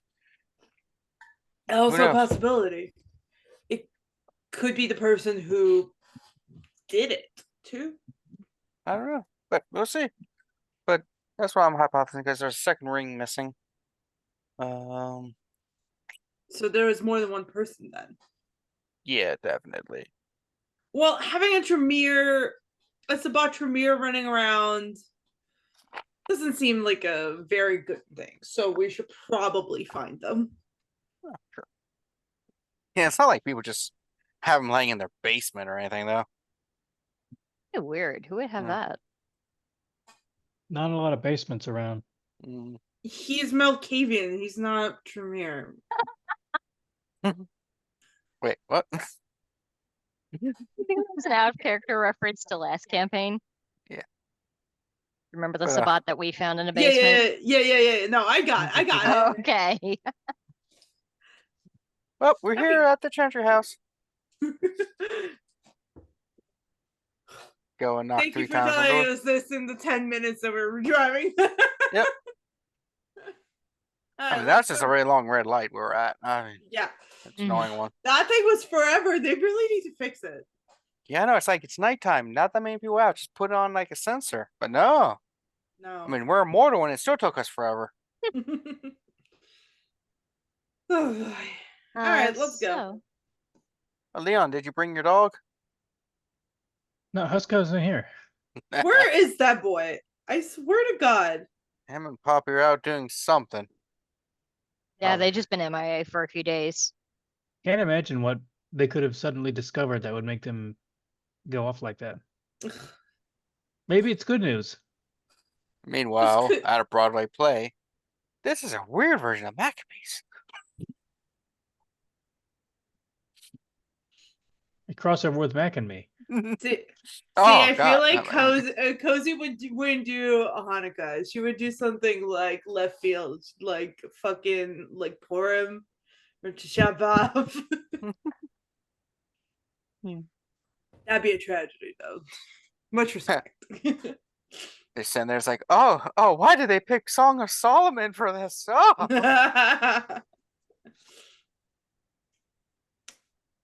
All right. That's the play that Cozy's hoping to give that one asshole neighbor a heart attack with.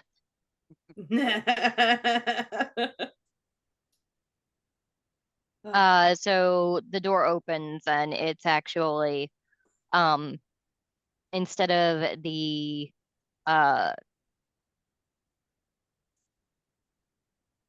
sorry.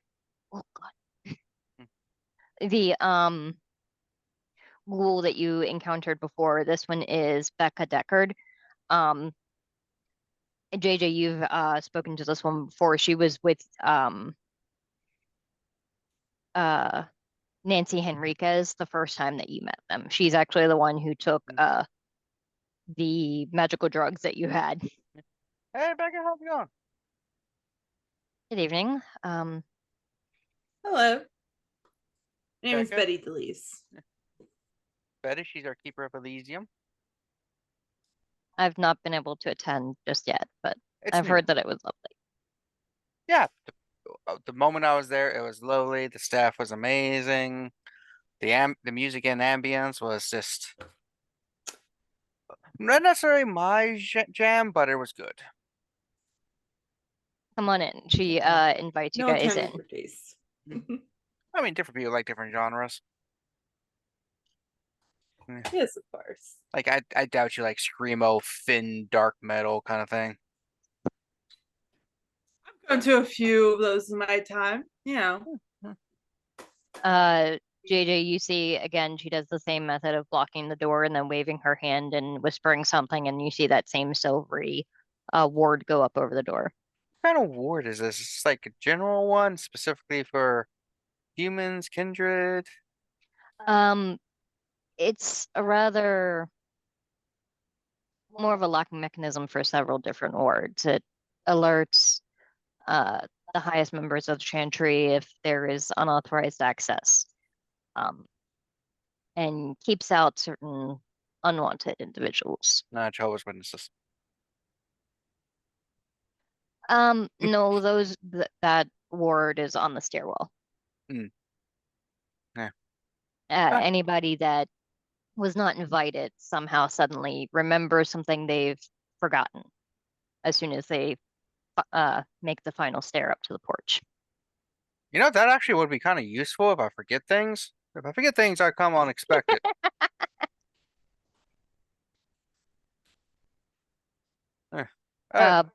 But she leads you guys. Did you want to see the room again? Yes, the coterie once, and I was trying to. Earlier when I showed up, I had wanted to take some ash to study, but I was told that that was a bad idea because you had a golden lariat that would just garrot me if I tried to leave. And well, I don't need to breathe. I think I need a head. Typically, yes. For most of our kind, beheading would mean final death. I assume it would be the same for our thin bloodkin. I'd assume it'd be even worse for me. Possibly. We tend to be a little less durable, some of us. Some of us are not so much. Like, I seem to be pretty durable. Like, I got shot one time and it seemed to be relatively mild, but then I knew another daywalker who got shot and they were screaming like anything. So I take JJ and I whisper in his ear, side. Just like, I know we are among friends, but you really shouldn't be telling people like all of your inner workings all the time. It seems a little unhealthy for your life. JJ, let the other full-blooded Matthews think that you are made of tissue paper. It's a surprise when they find out you're not. So I shouldn't tell people I have a death lightsaber ready if I need it against kindred. Yes. What? That seems like an obvious thing. I whisper to Leon, he's not lying.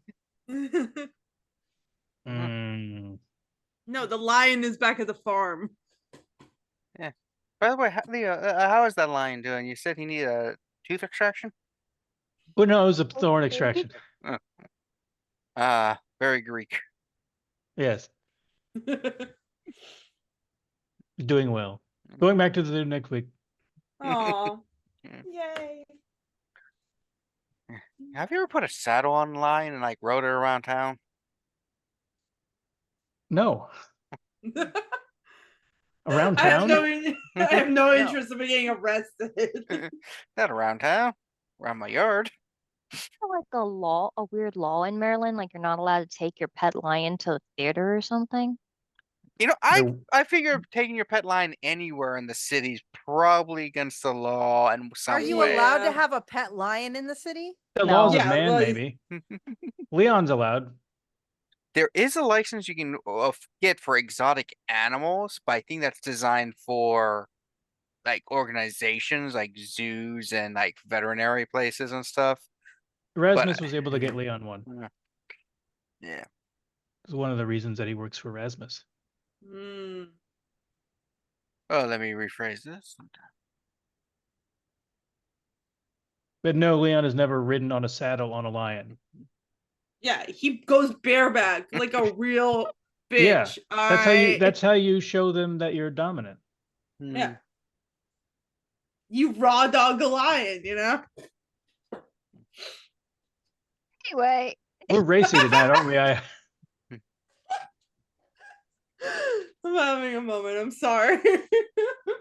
Yeah, so she leads you through this house, and the rest of you also get that strange feeling of like, you know that, like you can tell that you're going in a different direction, but it feels like the hallway hasn't changed at all. Before you guys get to the same door, but this time you see JJ that is open, and standing in front of the pile of ash is Nancy Henriquez, who is seemingly doing some portion of a spell. As we're walking in here, before I lose a cell signal that Matthew's sure he's going to lose because this place is weird, he will text Poppy and just be like,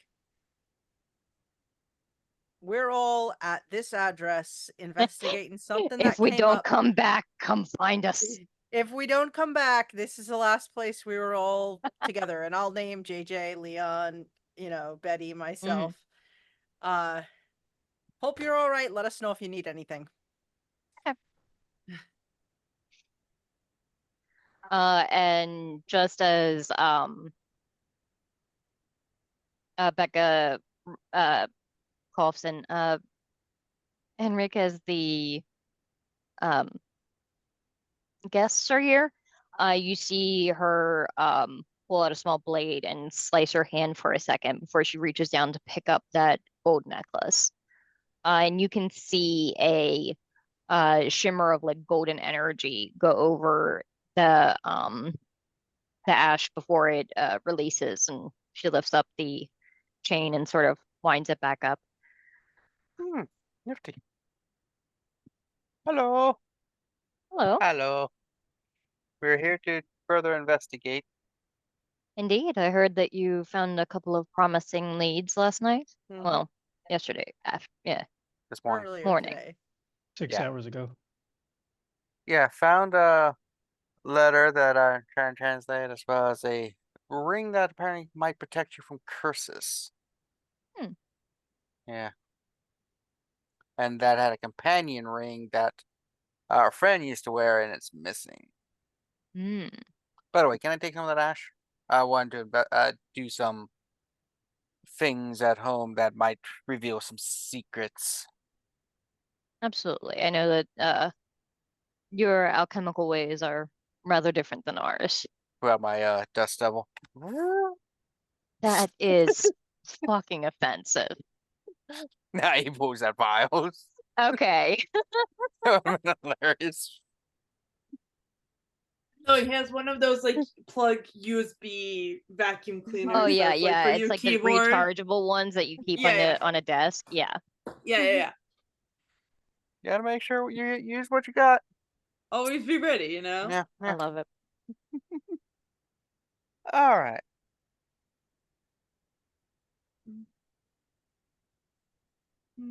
It seems good. Yeah, I did a quick one. So everyone else, do your thing, because we all have different skill sets and knowledges and abilities. So putting our heads together will be good.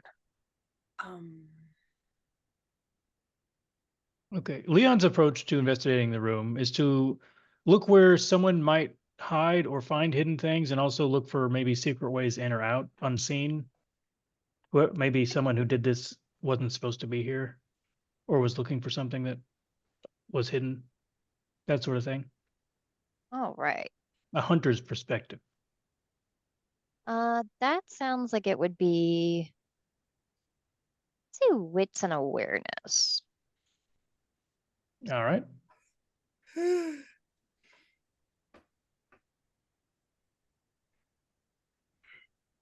going to use a willpower because I don't get to use them much. Okay. They give me 2 rerolls. You can reroll up to 3 non-hunger dice. So how many dice? It depends on how much hunger you have. Oh, well, then never mind. 2 successes. Wait. 1 successes. How did you get less? Oh, I didn't reroll. I have 3 hunger die. I rolled 4 die, so. Oh, so 2 successes. Well, no, it was just 1 because the I rolled Oh, on roll 20 and it said a 5 it was a gave you. success. Okay. Oh, okay. The algorithm, I failed. Oh, okay. I see now. Yeah. So looking around, you start like initially. Yeah, I'll say there is no window in this room. But you sort of get down on your hands and knees and start looking around, and you do find a very old-fashioned vent that's sort of underneath the bed against the wall. That based on the dust on it, and the fact that pretty much only kindred live here, you're guessing hasn't been used in quite a while. Mm-hmm. Um, and looking at it, it is so like anything that came through here would definitely not be human. It's pretty small. Um, but you can definitely think of quite a few like animals that could. Hmm. Um, you don't see any signs of anything like that. Um, but as far as you can tell, that's basically the only way into this room other than the door. Oh, okay. Well, it was worth looking for. Doesn't look like. I don't think this was done by an animal, or probably even a person who turned into an animal, based on what I found. What about smart people?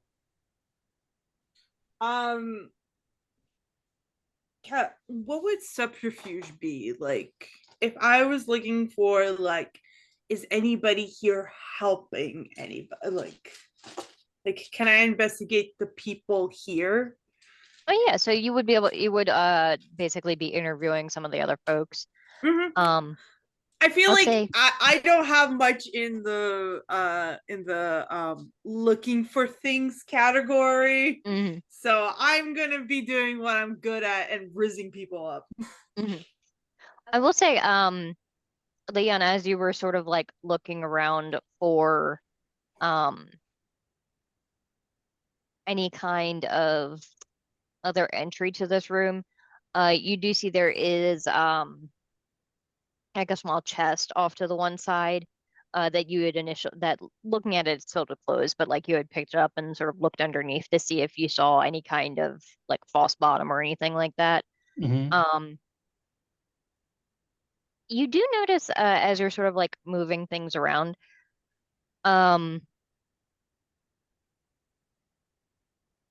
there is a tiny piece of like thread that doesn't match any of the clothes that you've seen here. It's like a bright red one. It's very Oh, minor, but you're it sticks looking at out. like, yeah, especially because of how bright it is. Like this Mm-hmm. guy does not look like he had a very colorful wardrobe. It's 90% like beige and gray. Mm-hmm. Okay. Then I will pick up that thread and hold it up to JJ and say, I think I found something that may have belonged to someone that didn't live here, Hmm. and hold up the thread. Like it doesn't fit in with the rest of this guy's themes. Interesting. Might be useful. Um, and Betty, you wanted to talk to oh, to some of the, oh, excuse me, sorry, staff. Yeah. Um, What was it? I have things. so the woman that showed you in, Becca, is still standing outside the door. If you wanted to chat with her at all. Yeah. Yeah, I have I'm gonna use awe. And I'm just gonna be like, hello there. My name is Betty Delease. I was just wondering if you could tell me about the night that all of this happened, and if I know anything.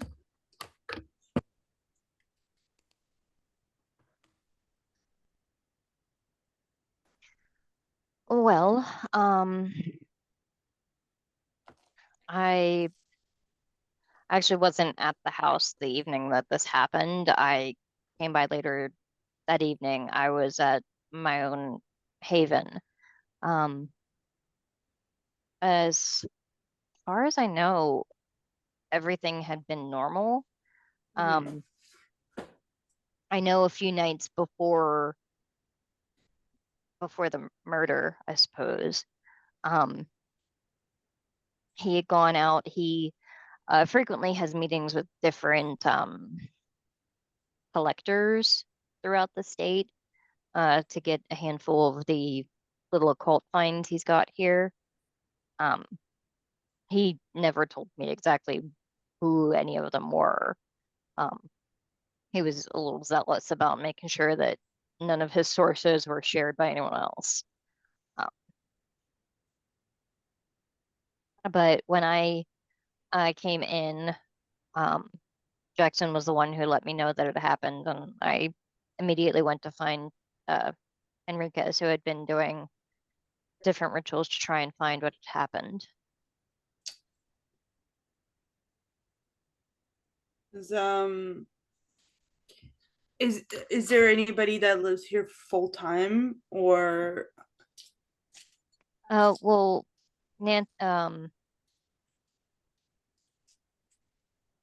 Nancy's here all the time.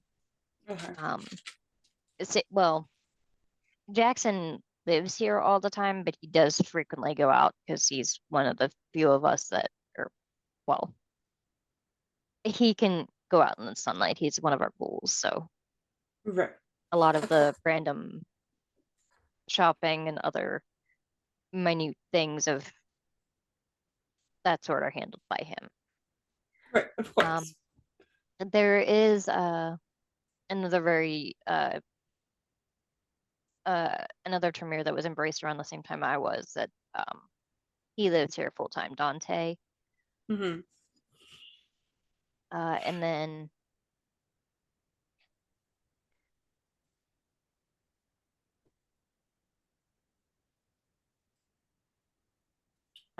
there's two more. There's Sam Adair and Melody. Both of them live here full time. I think the majority, I think all of them probably have like external houses as well, but Right, and they were all here that night. I believe so, yeah. Interesting. Can I speak with them, please? Yeah, I can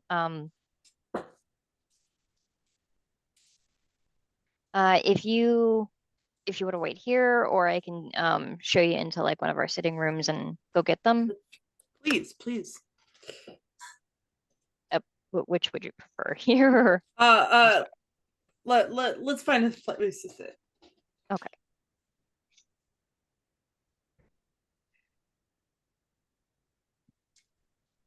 She leads you through that hall again, and it's still the same thing of like a little disorienting and hard to keep track of where you're going.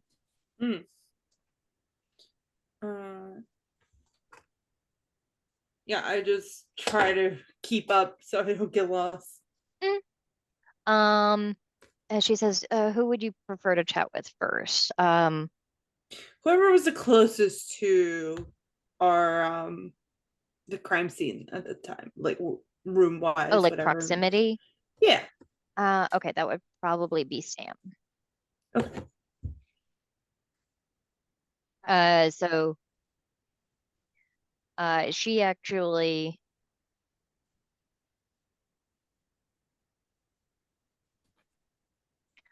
she lets you into the room, and she says, I'll be right back.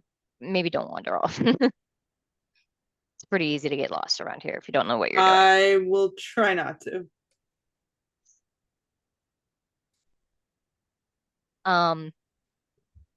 She disappears, and the room that you're in, it's very cushy. There is like a fireplace at the other end of the hall that is not lit. Dozens of different like vial, like those really fancy looking I don't know what they're called. The sort of thing that you would display like alcohol in, but you can see that they have all different kinds of substances and things in them. A couple of them look like they contain ash or sand, or a couple definitely looks like it's actually blood. Lovely little place here. A few moments later, she comes back in with a guy who's probably in like his 40s or so, clean shaven, hair that's kind of long and greasy and tied back in a ponytail, wearing like a turtleneck and jeans. Hello. Nice to meet you. I'm Betty. Samuel Adair. Nice to meet you, Samuel. Please take a seat. He sits down, like readjusts his glasses. She gets down like next to him and she says, I want to know, I'm here to investigate the tragedy that happened here. And I would love to know what you heard, right? You're live nearby? Yeah, my room is about 2 doors down from Did you hear Herman's. anything? See anything? I mean, it's not uncommon to hear Herman doing various incantations throughout the evening. It's pretty frequent. He tends to like his privacy when he practices. That particular evening, I didn't hear anything like a struggle or anything like that. Anybody came to visit him? Conversation? No, I know that Herman very much kept to himself. He was one of the old guard, but he always was very guarded. He's been with the Chantry House for, in fact, I think he's the one that's been here the longest, aside from Nancy.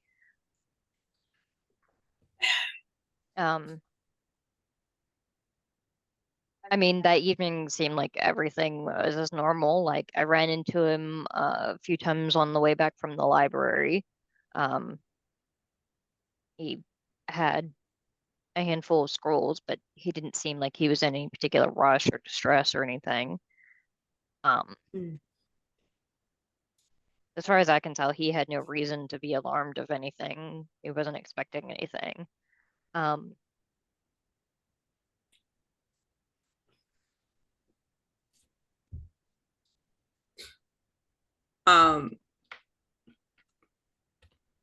I try? I know I can't like smell it, but is he looking nervous? Like, can I like see if he's lying? You know, like, yeah, that sounds like it would be like, I'd say insight. Yeah, I'd say this sounds like wits and insight. Okay. Wits. Thank you. One more. Yippee.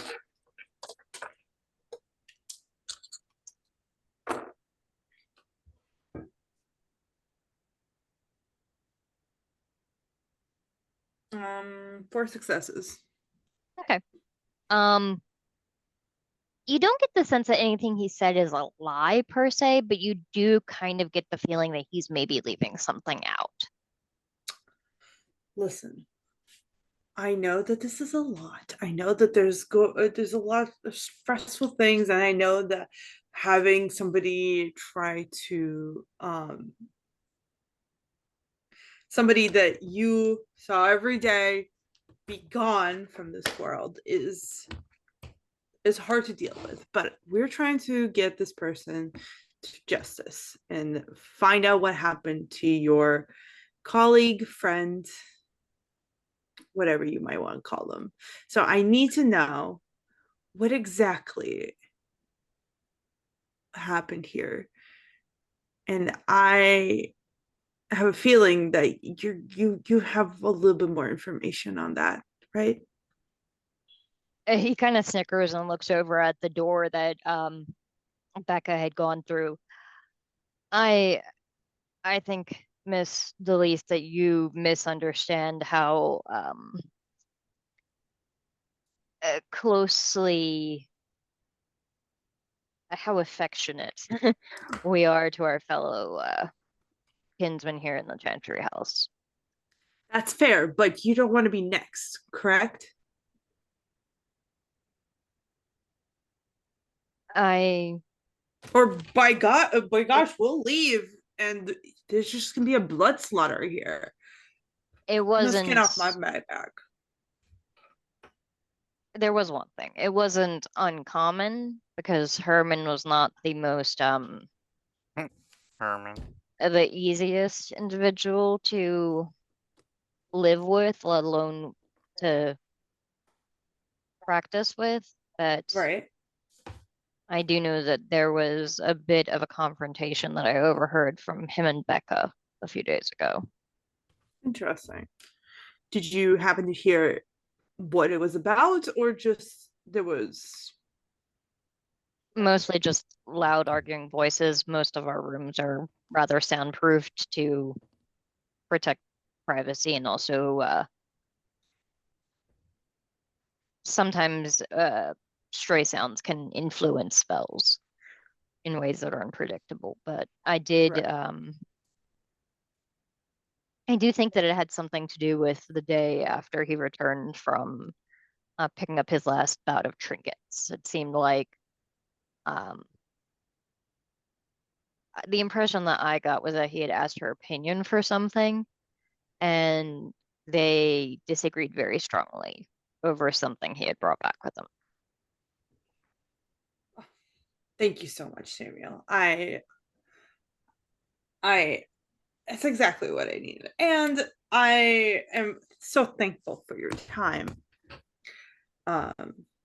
If you have anything else that you remember or can tell me, here's my card.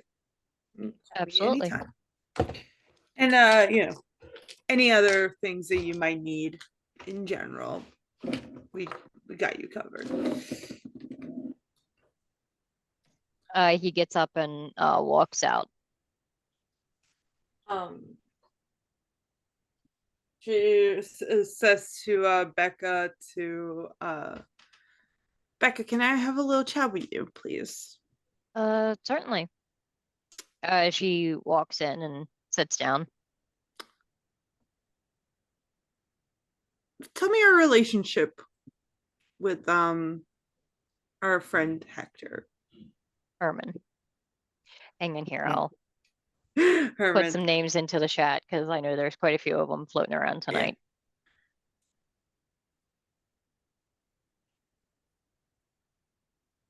Yeah. I don't remember. Is there a title for like the head of the Tremere? Like head? Of like this little I think it's regent. Okay. Okay.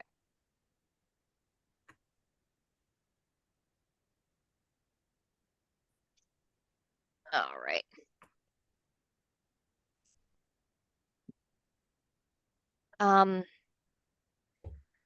I mean, we weren't particularly close.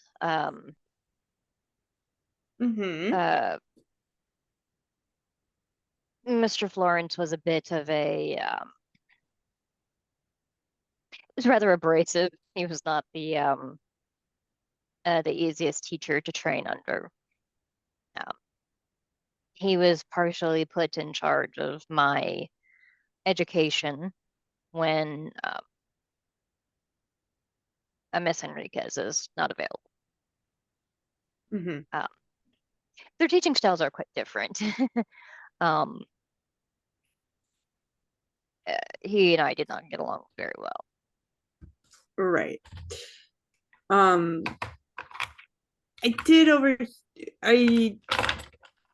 was informed that you guys had a conversation the night he died. Yes, he had He had recently come into possession of a few things and asked my opinion. And I was not aware that it was a test and there was a right answer and a wrong answer, and he wasn't actually asking my opinion. He already knew what they were. And it did lead to a bit of a confrontation. I've unfortunately have a bit of a temper that I sometimes get in trouble for. Right. Sometimes known to talk back. Now what was the test? What were the objects? You need to be a little bit more specific. It was a like a magical black pearl that is supposed to lead you in the direction of specific items that you're searching for. I was under the impression that it led specifically to objects that were enchanted by kindred, but apparently it can work for all sorts of different enchantments. So my answer was incomplete and wrong. Another was a stone blade that is supposed to be able to cut through any material like butter. You're from the next room.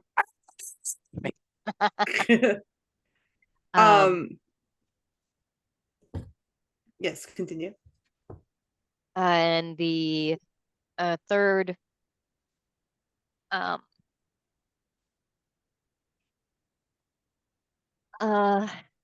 was a box that's warded to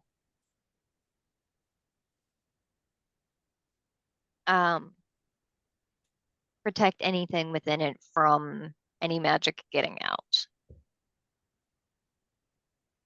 It's basically if you have something that somebody is looking for, you put it in there and they will never be able to find it. Sort of thing. Right. Were there any rings, perhaps? Not in this particular batch that he had shown me. Did you bring your rings before? I mean, he's brought me ones before a few times. It's one of the things that Herman was absolutely our resident artifact collector. Miss Enriquez focuses a bit more on the actual practice and rituals. He tends to focus a lot on crafting and the physical accoutrement that goes with it. He's brought me several rings before that to work with, but none that really stand out. Was there one that you found missing? Just checking.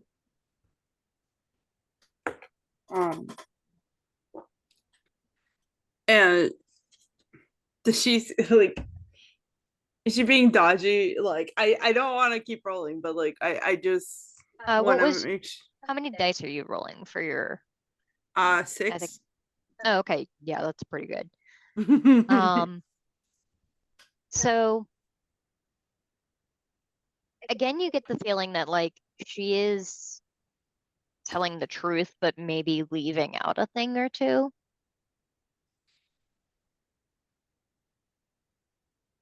Listen, I know that he wasn't your favorite person, but if we don't quell this, it might get worse.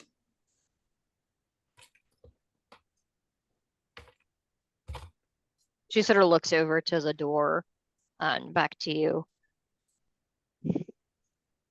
I believe that there was something else that he'd been focused on for quite a while that He didn't show it to me, but I knew he had been looking for it for a while. And I did catch sight of what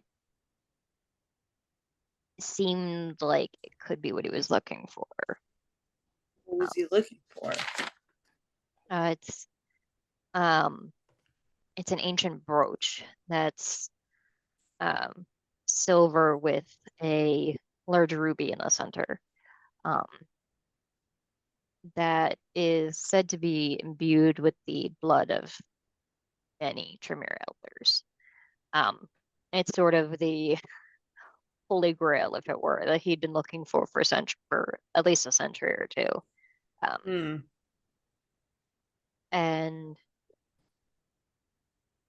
when he pulled out the items that he was showing me the other day, I saw a silver brooch that kind of looked like it had a large ruby in the center. He very quickly covered it up. And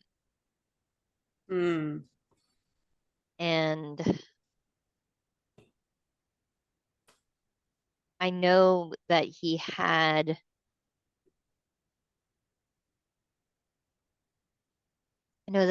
a way to hide things away from everyone.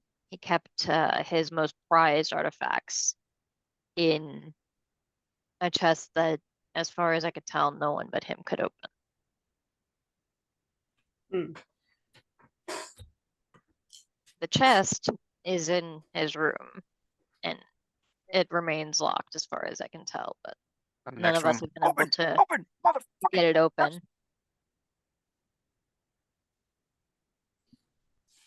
Interesting. Well, thank you. I'll be in contact. Absolutely. And if you remember anything else.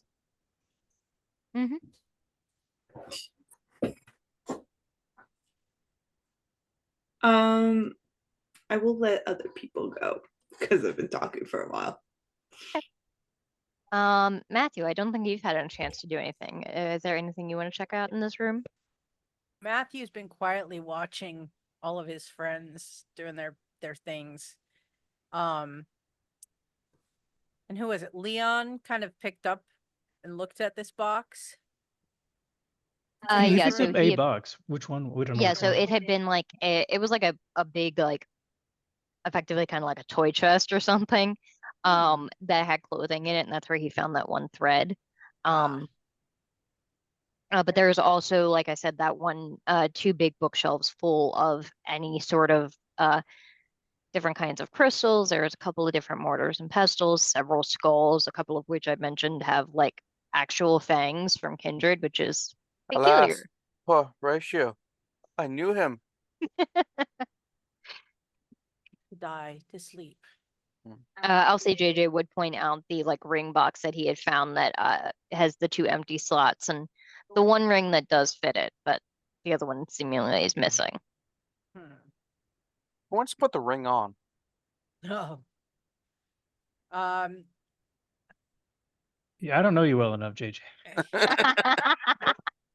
Now, if Matthew knew what you make, he might say yes. I think, I kind of want to pay attention. I don't know that there's anybody else kind of hanging around, but I kind of want to, like, maybe awareness, like, see if I can pick up on if anyone's nearby, like, kind of paying attention to what we're doing. So you do, I will say you guys did know that you're not, like, anywhere where you are in the chantry, there is going to be somebody nearby, just so that, like, you're not. No, yeah, we have like an escort, like, yeah. but So there I'm is thinking... since Becca is with Betty, the other individual that you guys heard about, Dante, he is basically stationed outside the room on his phone texting. And it does seem like he's kind of like half bored, half kind of watching you, but mostly seems interested in his own world. And like this building does seem very large for the only handful of people that you've seen. It's bigger inside than out. That's what you're telling us. Effectively, yeah, but it's also just kind of lean for. Yeah, I don't know. I'm just that's it. Matthew is kind of like on guard because he's not entirely comfortable being in the space, especially because it's so twisted and backward. Like when you walk in, it doesn't feel natural. Oh yeah.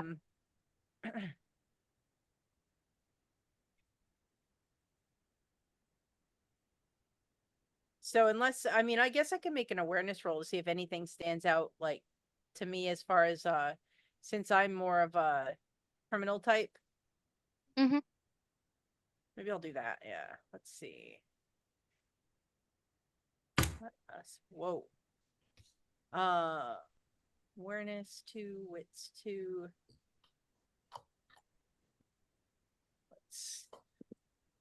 Oh, I'm gonna be a little hungry to roll a couple extra dice. So I've got a hunger of 2. All right, let's see here. So I get 2, 4, 6 dice. Here we go. So I get 5 successes. And I did get a success on a hunger die and a critical success on a hunger die. Oh, okay. Don't know if that means something, but there it is. Oh, the baby. Yeah, she's just starting to wake up. So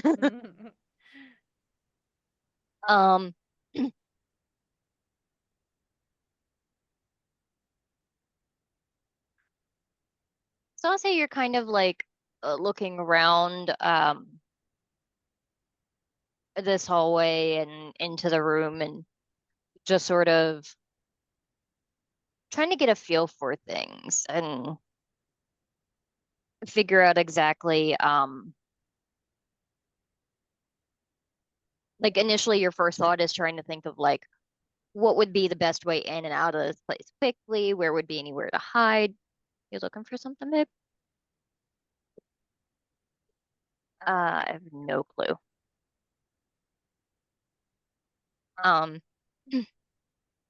And you got 4 successes, you said? Oh, so 6 successes. What? 1, 2, 3 regular successes, then I got 2 criticals, so that's 5 total. Okay, so 5. Right? Is that how that works? Mm-hmm. Wait. Is it? It's 2 additional, right? So that would actually be 1, 2, 3, 4, 5, 6, 7. 7, yeah. Oh, Wanna go okay. get daddy? 7. Get daddy.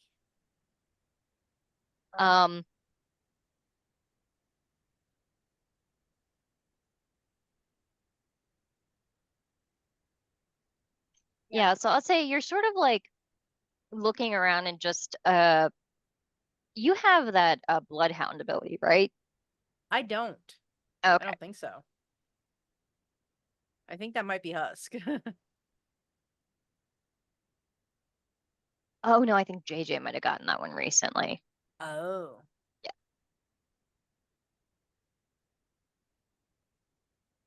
Excuse me. So you're just sort of like looking around and sort of tracking of like, okay, if I were to walk into the room based on how everything's set up, this is the path I would go. And you sort of walk into the room and sort of off to one side is like a little space between one of the bookshelves and another one, and there's like several little tiny shelves there that you just kind of find yourself drawn to, and you sort of wander over there and you find that you're following a smell of something. You're not entirely sure what it is, but you just kind of find yourself drawn to it and start to realize that it's definitely the scent of blood, but very, very faint and very, very old. Like kindred blood, not necessarily mortal blood. I'm going to follow my nose. Follow your nose. Nose. You follow it into that little tiny space between the two bookshelves, and are like looking at the little knickknacks on that tiny shelf. And as soon as she steps into it, the rest of you see Matthew vanish. Holy shit, Matthew vanished. And I think we'll pick up there next time. Oh no! Oh, Try and open a chest. I am What's so that? glad I texted Poppy and Husk. Oh no, not Matthew. Anyway. Well, I'll start working on my new character. Yeah, so we'll pick up there next time with you guys figuring out where the hell Matthew went, with Matthew figuring out where the hell he went. Matthew's a ghost now. That's crazy. I trust Matthew. He can get out of it. And maybe I'm figuring still out mad what at Poppy Matthew. and I'm Husk not have been up talking to to. them. Well, Poppy and Husk were in all of my opening. What the heck? I like to think that Poppy and Husk were there. They were just like hiding in the deepest, darkest corner having a conversation. And Betty thinks they blew her off, but they didn't. They're still mad at me for leaving town without telling them. Exactly. So they're trolling you a little bit. Yeah. That's fair. You guys have no excuse. Actually, no. Well, I mean, Matthew believes he has an excuse. He's not gonna make a big stink of it, though. If he's still alive. You didn't even, you could have called, you could have texted, like she has a phone, you know. Just the fact that Matthew didn't remember until the end of the night tracks. Yep. It was a long night. yeah. So we will pick up there next time, and I hope everybody had a bloody good time. Bye.